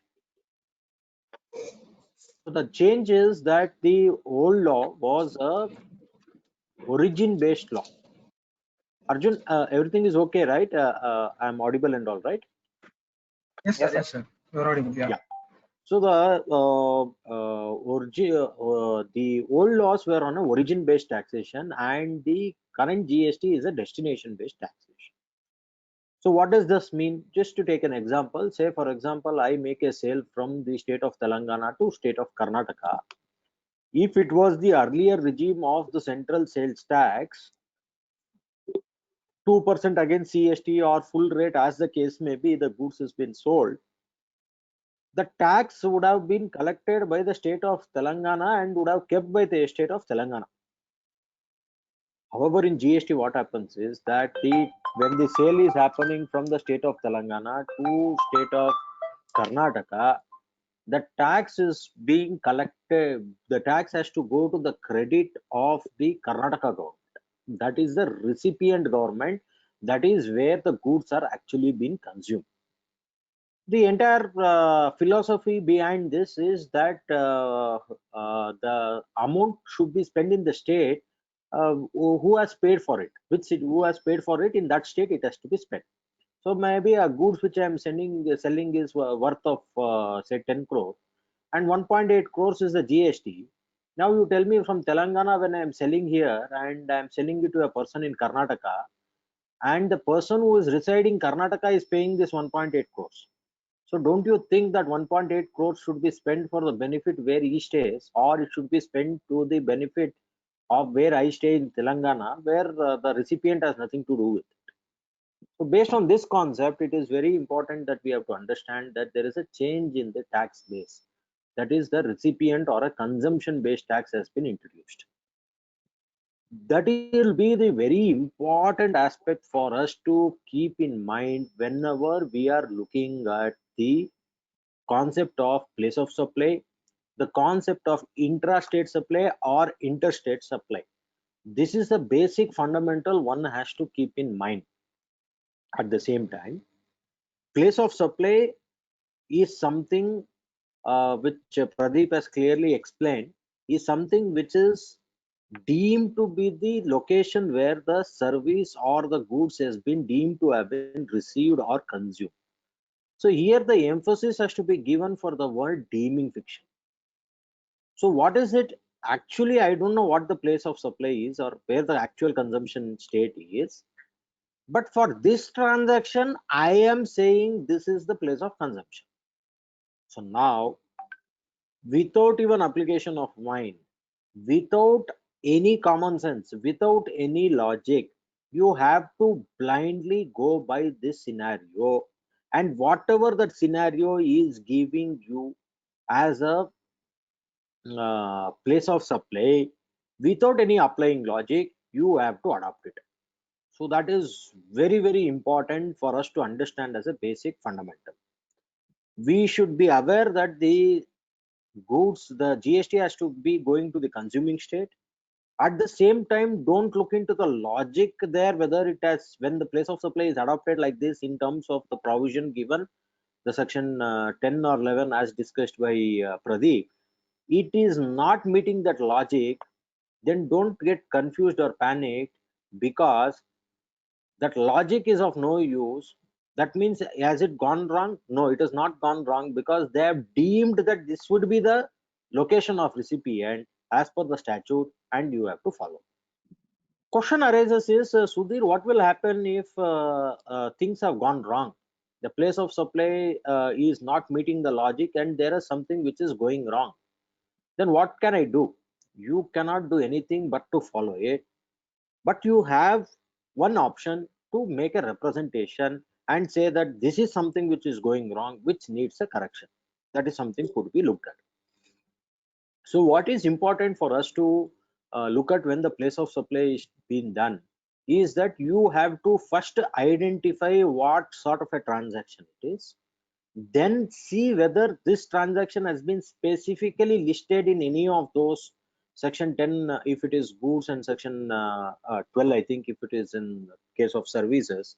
So you have to look at whether this is coming into any of these provisions specifically. If yes, classify the place of supply based on that. Thereafter, determine whether you have to charge an intrastate or an interstate supply, which is very important. So I'm just trying to give you a small case study, which Pradeep also explained. I'm adding a bit more. Assume a scenario that you are having there is a event which is happening in say one of the places. Say there is an exhibition ground. So in an exhibition ground, there is a business exhibition which is been happening. So if you look at in this exhibition grounds, there are various services which will be there as a recipient you may be taking, or as a service provider you may be giving. So look at how thin line of a difference has been there. There is one service in this entire transaction could be that there is one person who is an event manager. So what is the scope of this event manager? The event manager works for the organizer, and he will say that you have to put whatever the shamiana here, or the stalls here, or an LED background here, or an entrance here, carpet here. So based on all those scope and services, he will supply the goods or services as the case may be. So that is an event organizer. This is one person. Second person is the organizer himself, where he is organizing and making two things. What is that? One is that they make into a entry for the event. So they sell an entry ticket. So there is an entry for the event service which has been provided. Second is they also sell stalls or many other value additive services which may be required. Many other value additive services that may be required. So in this case, there are two classifications which comes as a organizer providing an admission service and any other services which is required, which is other than in the admission service. Then there is a fourth service, training and appraisal services. So in the same exhibition, there is somebody who calls for a conference. He is not an organizer, some other person is there, and he says that I am going to train you on some soft skills or something, and if you are interested, please do pay register and you take these services here. So there is a training services. Now, for example, when you are a person who are just walking into this particular in this particular thing, you have to look at how the place of supply is changing for each such different activities which has been involved. For the organizer, what has been required is that you have to pay the tax based on the registration of the recipient. That if the organizer is registration, the event manager has to pay tax based on the location of the recipient. If he is not registered, then it goes to the event. For an organizer, when he is selling tickets for admission, it is where actually the event is at. But when he is giving a services which is not in relation to the admission, that is maybe the sale of stall or any other value-added services which could be given, which is not in the nature of an admission, then it will be in the location of the recipient if it is registered. If it is not registered, then there the event is actually happening. So it is a location of the recipient if he is registered. If he is not registered, then it is address on the record. If that is also not there, then the location of the supplier. That is how it's there. So now you are taking two services. One is you are taking an admission services. Second, you are taking other services other than admission from the same person. He has to issue a two invoice. Assume the entire event is happening in Telangana. You come from Karnataka. For an admission, he'll give you CGST, SGST invoice. For any other value-added services, because you are registered, you will be given an IGST invoice. So there is going to be a change in the tax which has been happening because of the minute difference in the scope of supply which has been there. So one has to be very clear on the scope of supply, and you have to look at how best you will be able to categorize that scope of supply, differentiate among the thin line of differences which has been given here. Then you have to look at. Take one more example. You are also took a training there in the same thing which I told, because training is also another thing. Training, again, it says that if you are registered, it is a location. So in my question, I told registered. So you will get two IGST invoice and you are going to get one CGST plus SGST invoice. So this is something which you have to keep in mind whenever you are determining a place of supply. Don't go for a simple logic. It is a consumption based tax. Sudhir told where the consumption state is there. I am a person residing in Karnataka, so I have to pay tax in Karnataka, not Andhra. So CGST, SGST should not have been paid by me. Why Andhra should get a benefit? Don't get into that particular logic to that extent, because this is how it has been defined as to a deeming fiction, the artificial fiction which has been created by the law. So that is one thing which I thought of making it clear. So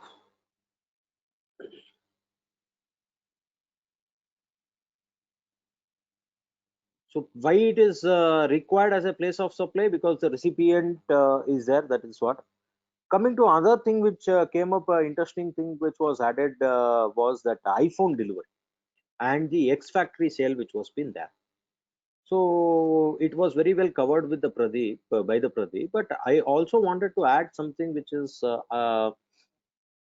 very important in view of the common error which is happening in the department, in the trade. So I am having a factory say in Karnataka, and I am having the manufacturing of some certain product. There is a customer who walks in and he says that I want to buy this particular goods and you give me an X factory sale. But the customer is coming from outside the state of Karnataka. So technically, strictly speaking, you should have been charging CGST plus SGST of Karnataka, because you are giving the goods delivery at your factory gates. No, there is a movement of goods now. After that, my client is taking that, customer is taking this to say the state of Delhi or somewhere he is taking it. So there is a movement of goods. Yes, there is a movement of goods, but that movement is post termination of your supply. So once you have supplied, then you are not bothered about the movement of goods. The movement of goods should be in the course of supply. That is, before the termination of supply, the movement of goods there. Then where the movement terminates for delivery, that location will be considered. That is your factory, not X factory sales. It is a destination FOR sales if you are doing. In such case, it would have been IGST really no problem. But once you have given delivery X factory here, then there ends the story. So one of the minute problem which comes is, sir, my scope is to deliver till Delhi, but my price is X factory. The price negotiation is X factory, but my scope is still delivery of till Delhi. Then should I charge IGST or CGST plus SGST? If you are able to clearly prove this in terms of your agreement or a PO, that your scope includes your supply is not concluded till you are delivered the goods in Delhi, then in such a case, even though the price is X factory, you can charge IGST Delhi, no problem. So what is relevant here is the scope, whether your supply terminates when it is delivered at its factory, is it at the customer's factory gate or your factory gate, when your supply gets terminated, would be important, and whether the price, whether includes the transportation or otherwise, would not be included. So there could be a chance that your freight is having an higher rate. So thereby the customer says, boss, I have an alternative arrangement, or I have my own vehicle, or whatever it is. You give me the X factory gate, but I want you to have the entire risk and reward till the goods gets delivered in Delhi. But I will give you a transporter. I will take care of the transport expension. You don't wear. You don't get. You don't worry. You give me an X factory price, but you give me a delivery there. So in such a case, it will be an IGST. So there are many centralized case laws which has been there in this particular context, where this sort of a things is there, especially the oil companies when they are procuring the LPG cylinders. They say that the rate is X factory, but whether the sale will be accepted or not, the delivery where they're saying the price is X factory, the delivery has to be given at the depot of the oil company, and the supply is deemed to have been terminated only on acceptance by the depot. So that means my scope is been extended till the depot, thereby I should be charging IGST. Why I'm saying so much elaborated is that without getting into all this documentation, without getting its intricacies, people have taken a very simple approach. Give me your, it is a B2B sale, B2C sale. Okay, I'm a manufacturer, so B2C is mostly remote, remove it. So now it is a B2B sale. If it's a B2B sale, do you have GST number local within the state, CGST, SGST? You have outside IGST, there ends the matter. So this is somewhere could be questioned. Most important thing which could be questioned here is because, say for example, you have not proved with the documents that your supply got terminated only in Delhi, but you are charged IGST Delhi. Very practical question is, who is coming for your audit, scrutiny and assessment? An officer from your state or the officers from Delhi? Obviously the recipient location, you are not registered at Delhi at all, so they don't have a jurisdiction over you for doing an audit. Then you have a local person from your state coming for doing an audit, and he says that you prove me that the goods were delivered in Delhi. You prove me the goods were crossed the territory of my state, the borders was crossed. If you are not able to prove this, I will deem this sale was done in this state, and you better pay the tax to this state, not to the state of Delhi. So this is something which is practically, which becomes very difficult in the audit. So don't just go by the registration of the client, have a proper documentation, look at the scope. Based on the scope, you choose the right tax and you have to pay. So this is something very important. When you are choosing this right tax to be paid, there is other thing which you have to keep in mind, that there the common question I get whenever I address on this place of supply, this is a very common question I get. The question is, sir, say for example, I am I am having a renting of property. Property is located in a different state where I don't have a registration. I am in my state where I have a registration. Can I charge IGST? Or most probably the question comes in works contract. Sir, I do a erection or an installation service. One of my client is from the neighboring state. I don't have a registration there. I am only a single person in this particular state I am doing. But for this work, I will go there, stay for 1 week, we execute and come. Should I take a registration in that state? So this is a common question comes in terms of registration. So what here I tell is that even if there is an error in you were supposed to take registration in that state or otherwise, even if there is an error, that error will be a procedural error, because in this example, when I told an installation which was covered by the Pradeep also, that in case of an installation, it is where in the site when where the installation has happened in that particular location, it has to be there, that immovable property or wherever it has been located in that site. So two options. One is I go to that state, take a registration, pay CGST, SGST, C goes to central government, S goes to that respective state government. Or you sit here, don't take a registration, you charge IGST, C portion of IGST goes to the central government, S portion of IGST goes to the recipient state. So the proper state has got its revenue, no big damage. Yes, there could be a lot of questioning. You may have to justify whether you have to take, not take, all those things is different. I'm not getting into this in this session. But this is something which is you have to look at, is that the right government has to get the tax. So in the example where I was telling you, if the goods are delivered ex factory year, then this government should have got the tax, but you have given the tax to the recipient government. So thereby this could be looked at seriously. That should be very, very clear. This is the same thing in terms of that iPhone delivery or your ex factory which was being told. So that would be important. Movement of goods, I also touched upon a movement of goods. That movement of goods could be post supply, but what has been specified here is the movement during the in the course or furtherance of the business, in the course of that supply termination. Movement before the supply of termination is what has been required. So that has to be looked at carefully. Another important aspect which was touched by Pradeep, there was a question which was been posed, is that I have a customer and I am billing to USA. I have a customer in USA or Singapore or something. This mostly happens in case of warranty services or a spare supplies, which happens generally. So what happens is, say for example, there is an importer who has imported a goods from Germany, and that comes with a warranty, 3 years warranty or something. So the German person, what generally they do is that if they want to come here and do the warranty, whatever the small repair or assistance, it is going to cost huge because they have to travel all the way from here. At the same time, they want to put as establishment here, that is also going to cost you. So thereby what they do is they identify vendors in India who are capable of doing this. And if required, they will ask this vendor to travel to Germany, or Germany people will come here. They do the entire training, knowledge transfer, everything will be there. So whenever they get a call from this machinery importer saying that I have a problem, it has to be fixed, the German person calls the vendor here locally and he says, you go to that particular location and do this particular fixing. So it could be supply of service, it could be supply of goods.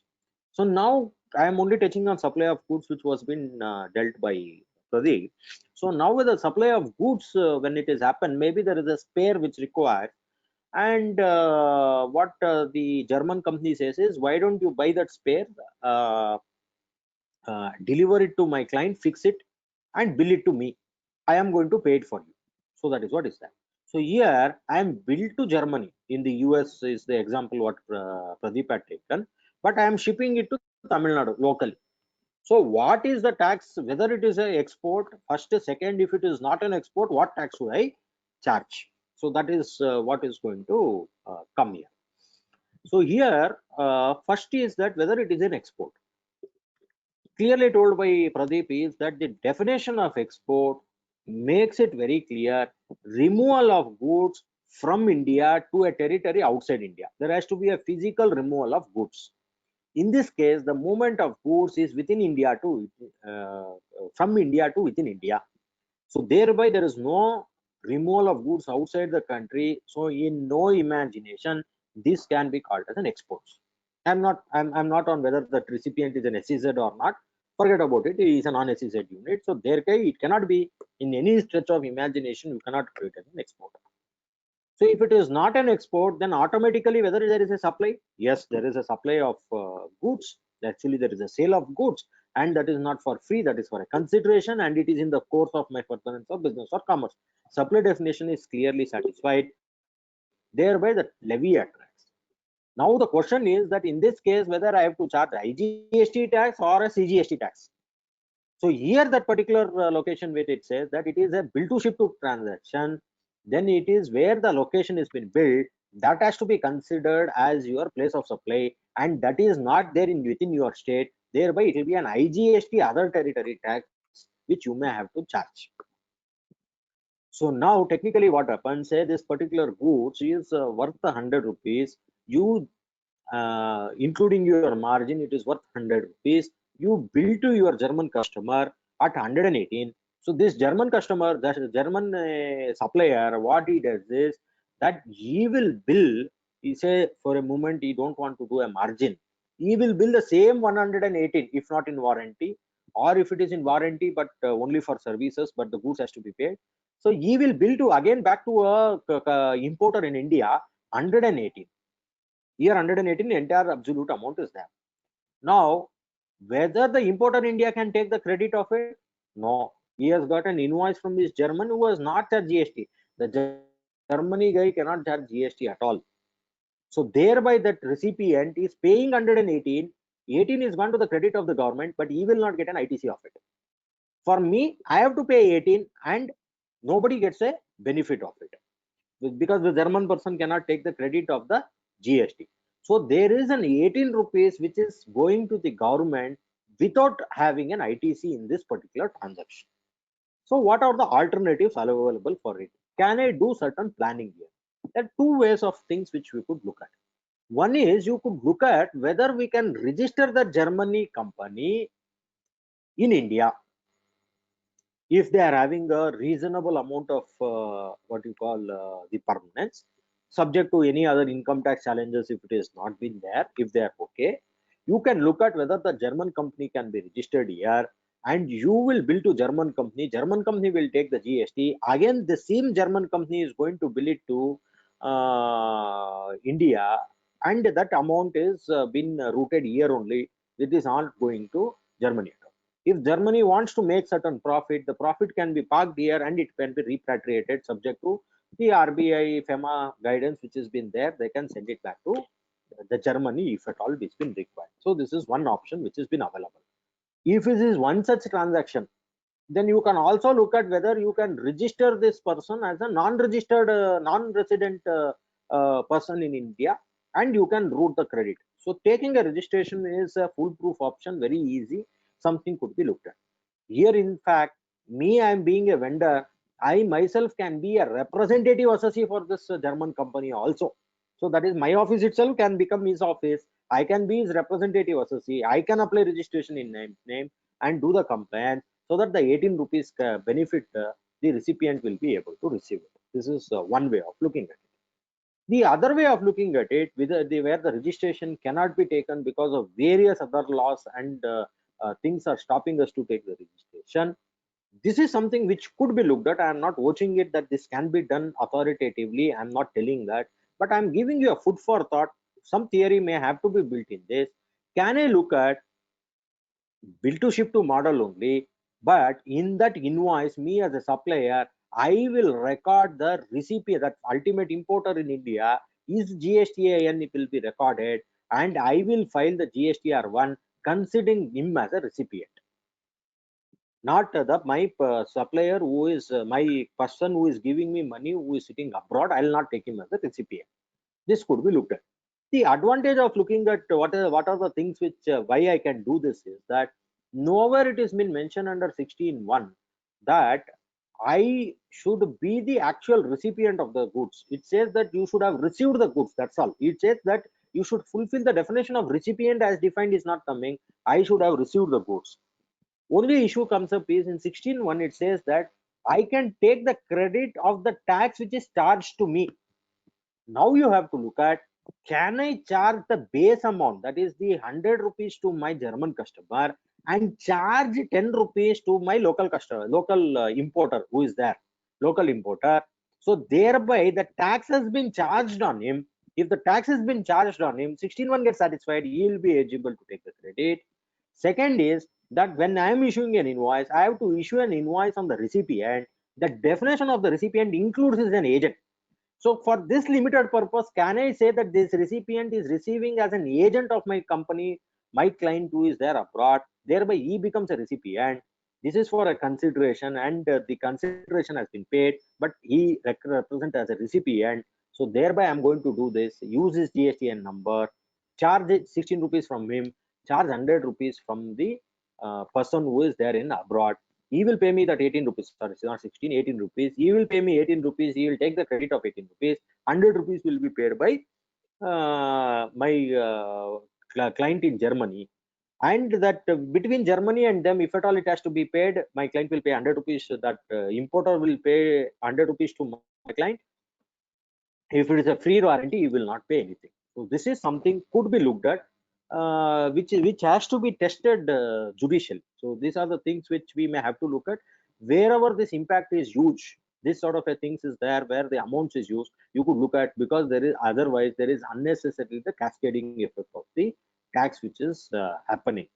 So to overcome this cascading effect and loss of the tax which has been paid, this is something could be looked at with whatever the risk which has been associated with it. So with this, I think I have fairly summarized what I wanted to add it to what Pradeep had told. So now we are good to take questions. Over Sir, to you, I would like to add one Arjun. point, sir. Sir, Yeah, am I yes, audible, sir? Please, you're Pradeep, go ahead. You can add. Yes, I would like to add one point with regard to the factory gate sales, sir. Actually, in one of the press conference done by Mr. Ashmuk Adia, who was the revenue secretary at that time of GST, when asked about the question of factory gate sale, he told in the press conference that where it involves movement, and the movement is, and the supplier is aware of the movement of the goods, then as since GST is a destination based tax, nothing stops him from charging IGST in those transactions. So that is one of the points which he said in a press conference. So maybe I thought I can add it might add some value to the discussion. What Pradeep says is very right. Wherever there is a movement of goods which has been there, the press conference could be taken.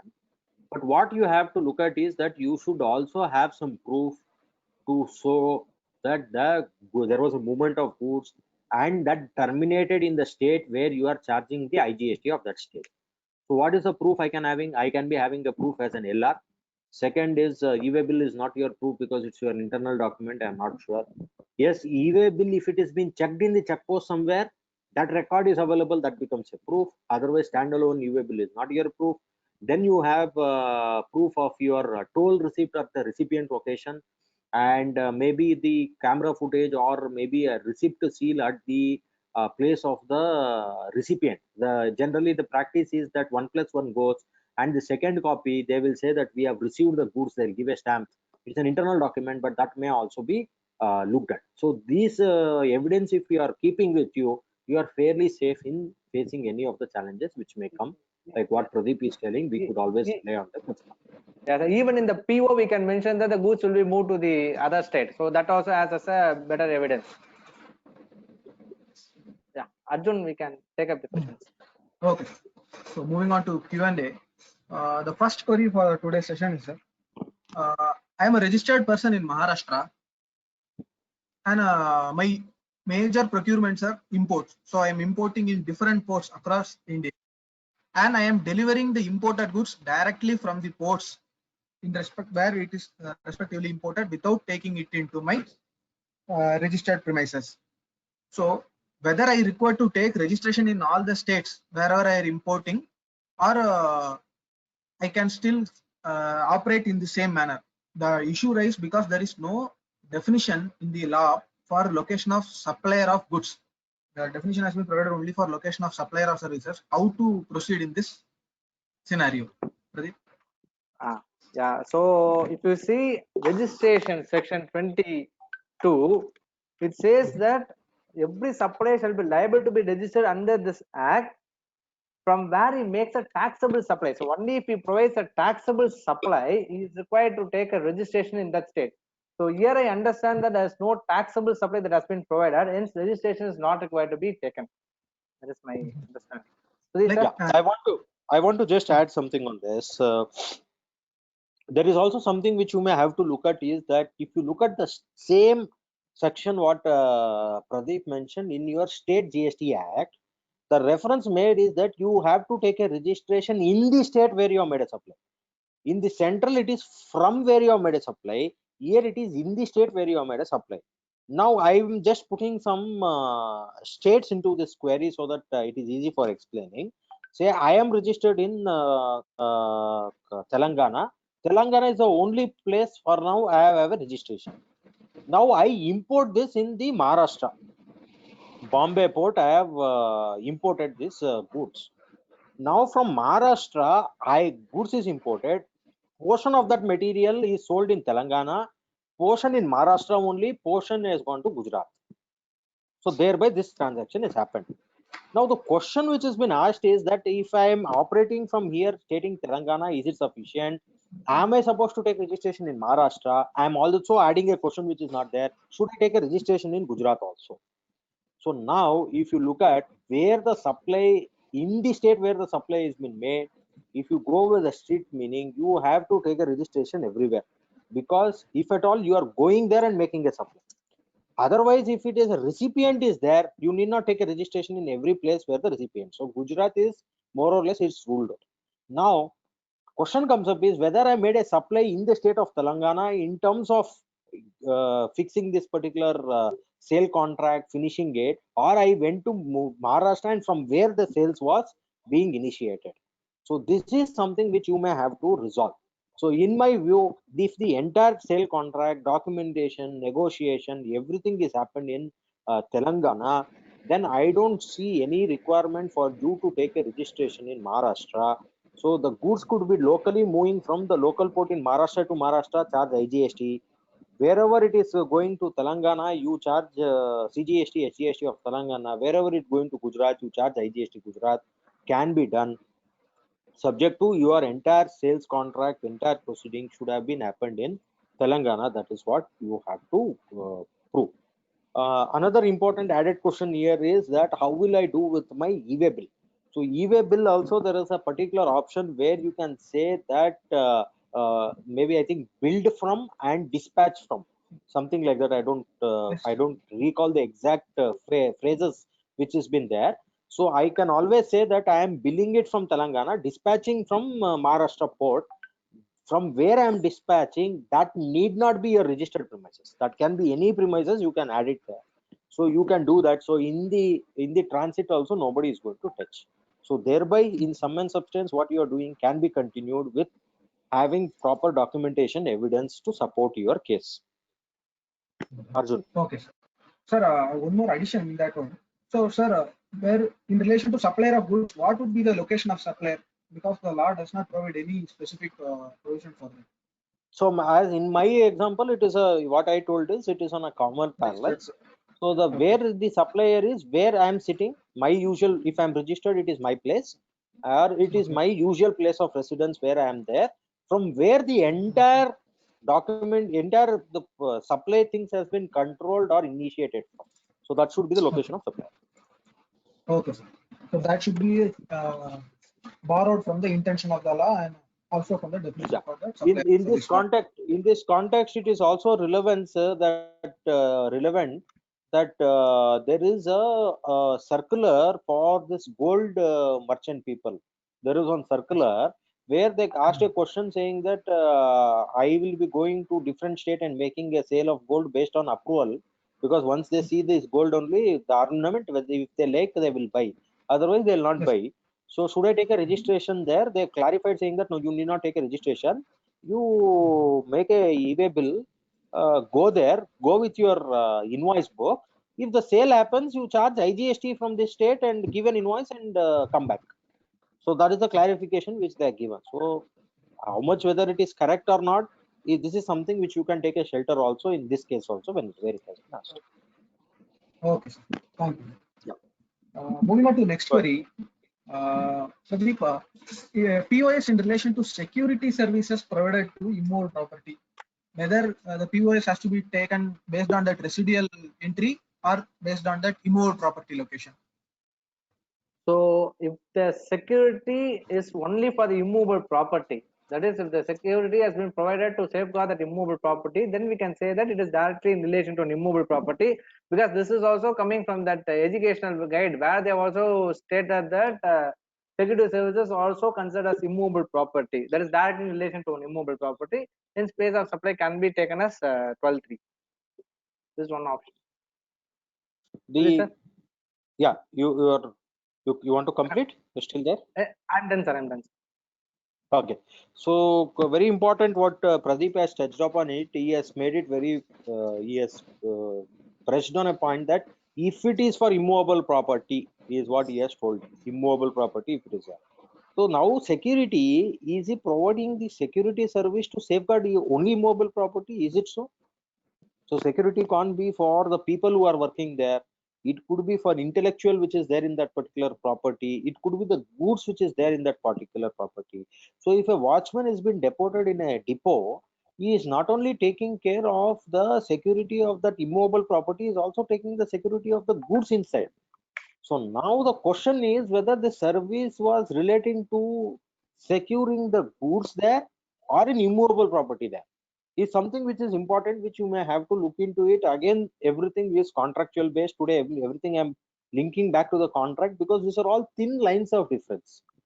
Many things which will come out now, whether that if there is a theft which has happened, there will be a clause saying that okay, you are making a security, you have to ensure that no goods has been stolen. Then the essence there is not to safeguard the immovable property but the goods there. Then your immovable property transaction may not come. But if there is a say maybe a open plot, and you don't want any trespassers there, and you have dedicated a security there, so here there is no goods, no people. Here it is directly related to immovable property. Then what Pradeep says is clearly comes. What Pradeep had it very clear.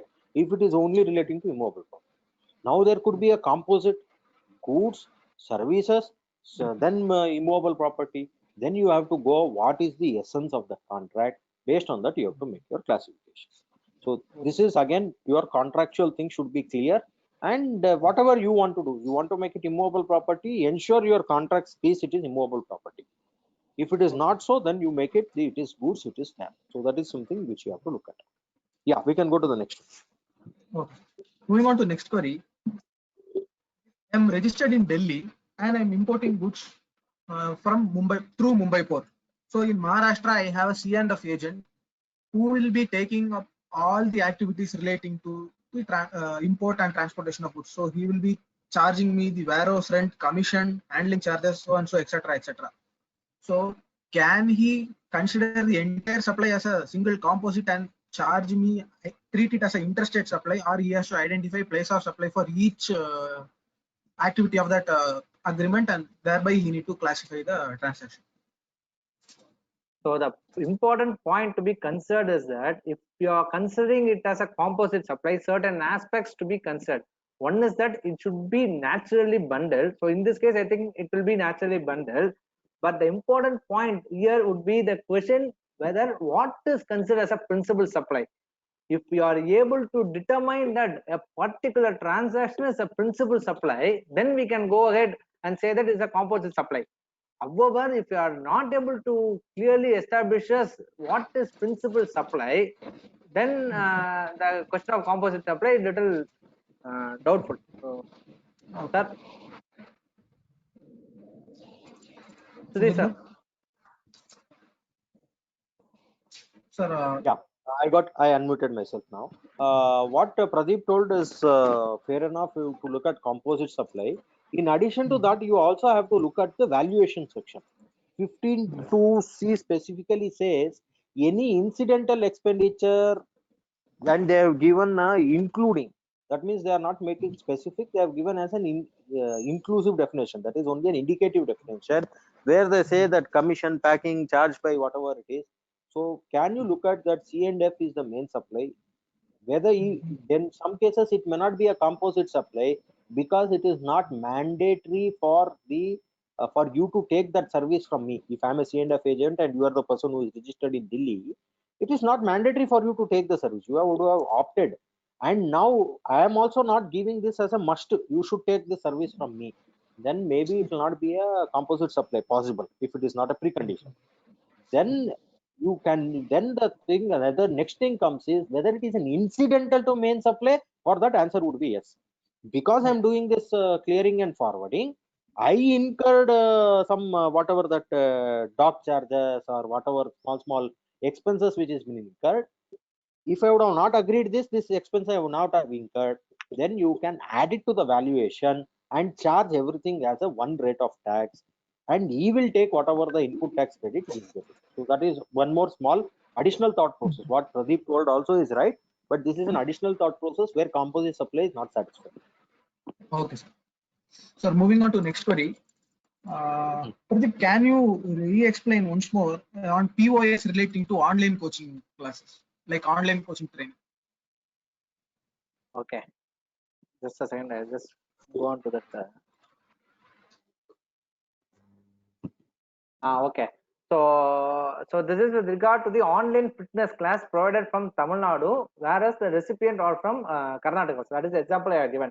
See, if you see performance-based service, the place of supply would be the place where the services are actually performed. Here the question came whether I have to see the performance of the supplier or I have to see the performance of the recipient. So, for example, in my case, I am providing services from Tamil Nadu and my recipient are in, say, Karnataka. So, the provision is not clearly saying whose performance we have to say. So, on the clear and the general reading of the section, I am of the view that the performance should be checked on the hands of the supplier. Hence, as supplier is performing it in Tamil Nadu, it would be termed as, the place of supplier would be termed as Tamil Nadu. Arjun? Yeah, okay. Moving on to next query. Sir, for availment of input tax credit, whether we need to link to POS place of supply provision, for example, both the supplier and recipient are within India. However, the immovable property is located outside India. Now, or no, this is the transportation for given a wrong example. So, for example, courier agency, I am an unregistered person and I am giving the goods to courier agency for transportation of goods. So, the place of supply is destination of goods which is outside India. Just because the place of supply is outside India, whether the recipient is barred from availment of credit, is there any provisions in GST law where the POS is out other state or outside India? Am I barred to take input tax credit for such invoices? Okay. Okay, Interesting. I'll take this, Pradeep. Interesting query. yes. See, what is there? What is happening is, for me as a supplier and you as a recipient, you have to look it into two different angles. Me, when I am making a supplier, place of supply of my goods is where the goods is being delivered. That is the place of supply for me. When you are taking, you need not look at whether place of supply. All that you have to look at is whether the service has been received by you. Service being intangible, they are not asking whether you received the service in your registered premises, which may or may not be possible because it is impossible. So if it is within the registered premises, then you should not be a registered premises condition is not there, so thereby it should not be a problem. You should be eligible for taking the credit. Yeah. Okay. Moving on to next query, sir. Sir, as you said, the GST is a destination-based tax. Then it being an ex-factory supply, that means why can't we take the stand of the intention of the legislation and directly treat it as an interstate supply, where the recipient is from outside state and he's coming to my factory and purchasing the goods? Why can't we take the intention of the legislation to, as being a destination tax, why can't we directly treat it as a interstate supply? So this point actually has already been discussed. See, we can see only if the supplier is aware that there is a movement of goods, he can mention IGST in this case. Where the supplier himself is not aware whether there will be movement of goods, the question doesn't arise itself. And if you are able to establish clearly that the goods involve movement of goods, then you can take a stand that it is treated as destination based and the IGST will be required to be charged. Arjun. Moving on to next query. Sir, this is in relation to the previous query where you have answered that ITC and POS. In addition to that, sir, then why credit of CGST and SGST of other state is not allowed under GST, sir? Yeah. I'll answer this. If you actually look at in the law, there is no restriction at all. So the restriction appears to be there only in the portal. So in fact, the CGST credit should be available. SGST credit, there could be some challenge even practically, because that when you are going when the goods has been received, the tax has been received by, say, Karnataka, and say for example this we'll take an example of this, something to do with the immobile property literature, that admission to an event. Say for example, I go here, I attend a business exhibition, which is a business expenditure for me, business expenditure I allow. So I pay some admission fees. I give my GST number. He says this has been happening in Bangalore, so I'll charge you CGST, SGST, Karnataka. Now, which government is paying the money? The money what you pay to organizer in turn pays to Karnataka government. Now you come back here and you file your returns in Telangana, and you are supposed to say you have a local sale in Telangana, and when you are making a payment, you are saying that I am going to deduct this tax from you, the Telangana government I am going to pay less, deducting this SGST. Now Telangana government would have been happy if they would have got that money. They have not yet got that money. Na? The money is gone to Karnataka government, so thereby they don't want to give that credit. So this is how technically the problem is there. To overcome that, what may have to be done is that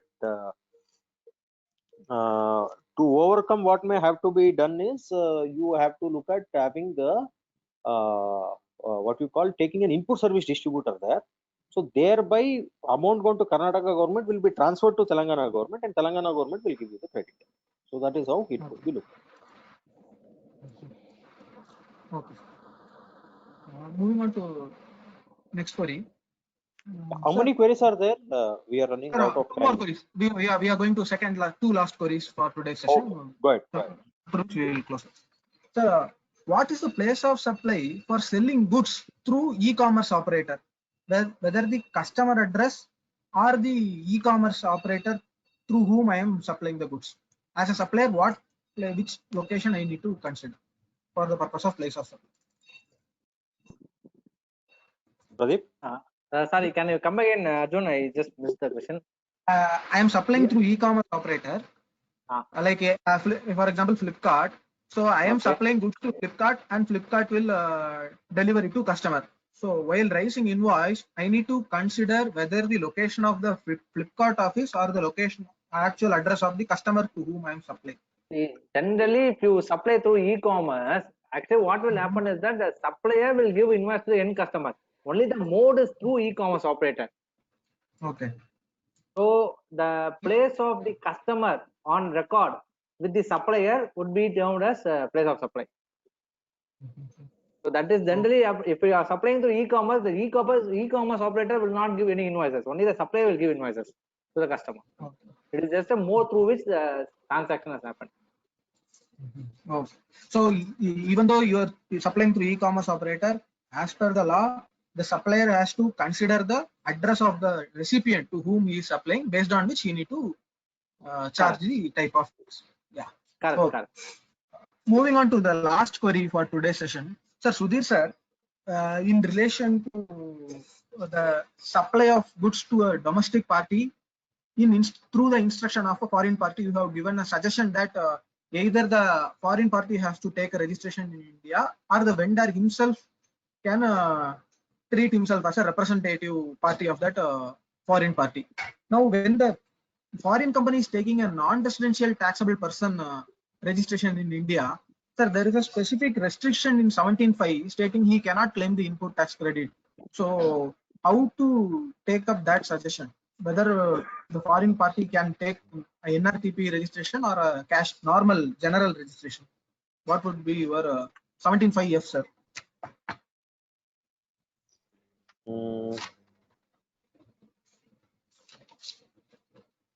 Yeah, correct. So that will be having an impact. I missed that point. Good that you have raised. So NRTP may not be a solution at all. There has to be a normal registration. He has to take a general registration. Yeah. Okay, sir. By this we have addressed all the queries raised by the participants during the session. I would thank CA Pradeep for elaborate deliberation on the topic, and Sudhir sir for your expert comments and value addition for the deliberation made by the speaker. Thank you, Pradeep, and thank you, Sudhir sir. Thank you, Arjun. Thank you, Thank you, Sujit sir. for the patience listening. Thank you. Bye. See you all tomorrow. We would resume tomorrow at 9:30 on topics of place of supply on international transactions and departmental genesis of mitigation taken up by Sudhir sir and CA Anil sir. Thank you all. We would meet up tomorrow.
Hello. Who? Yeah. What we need to do?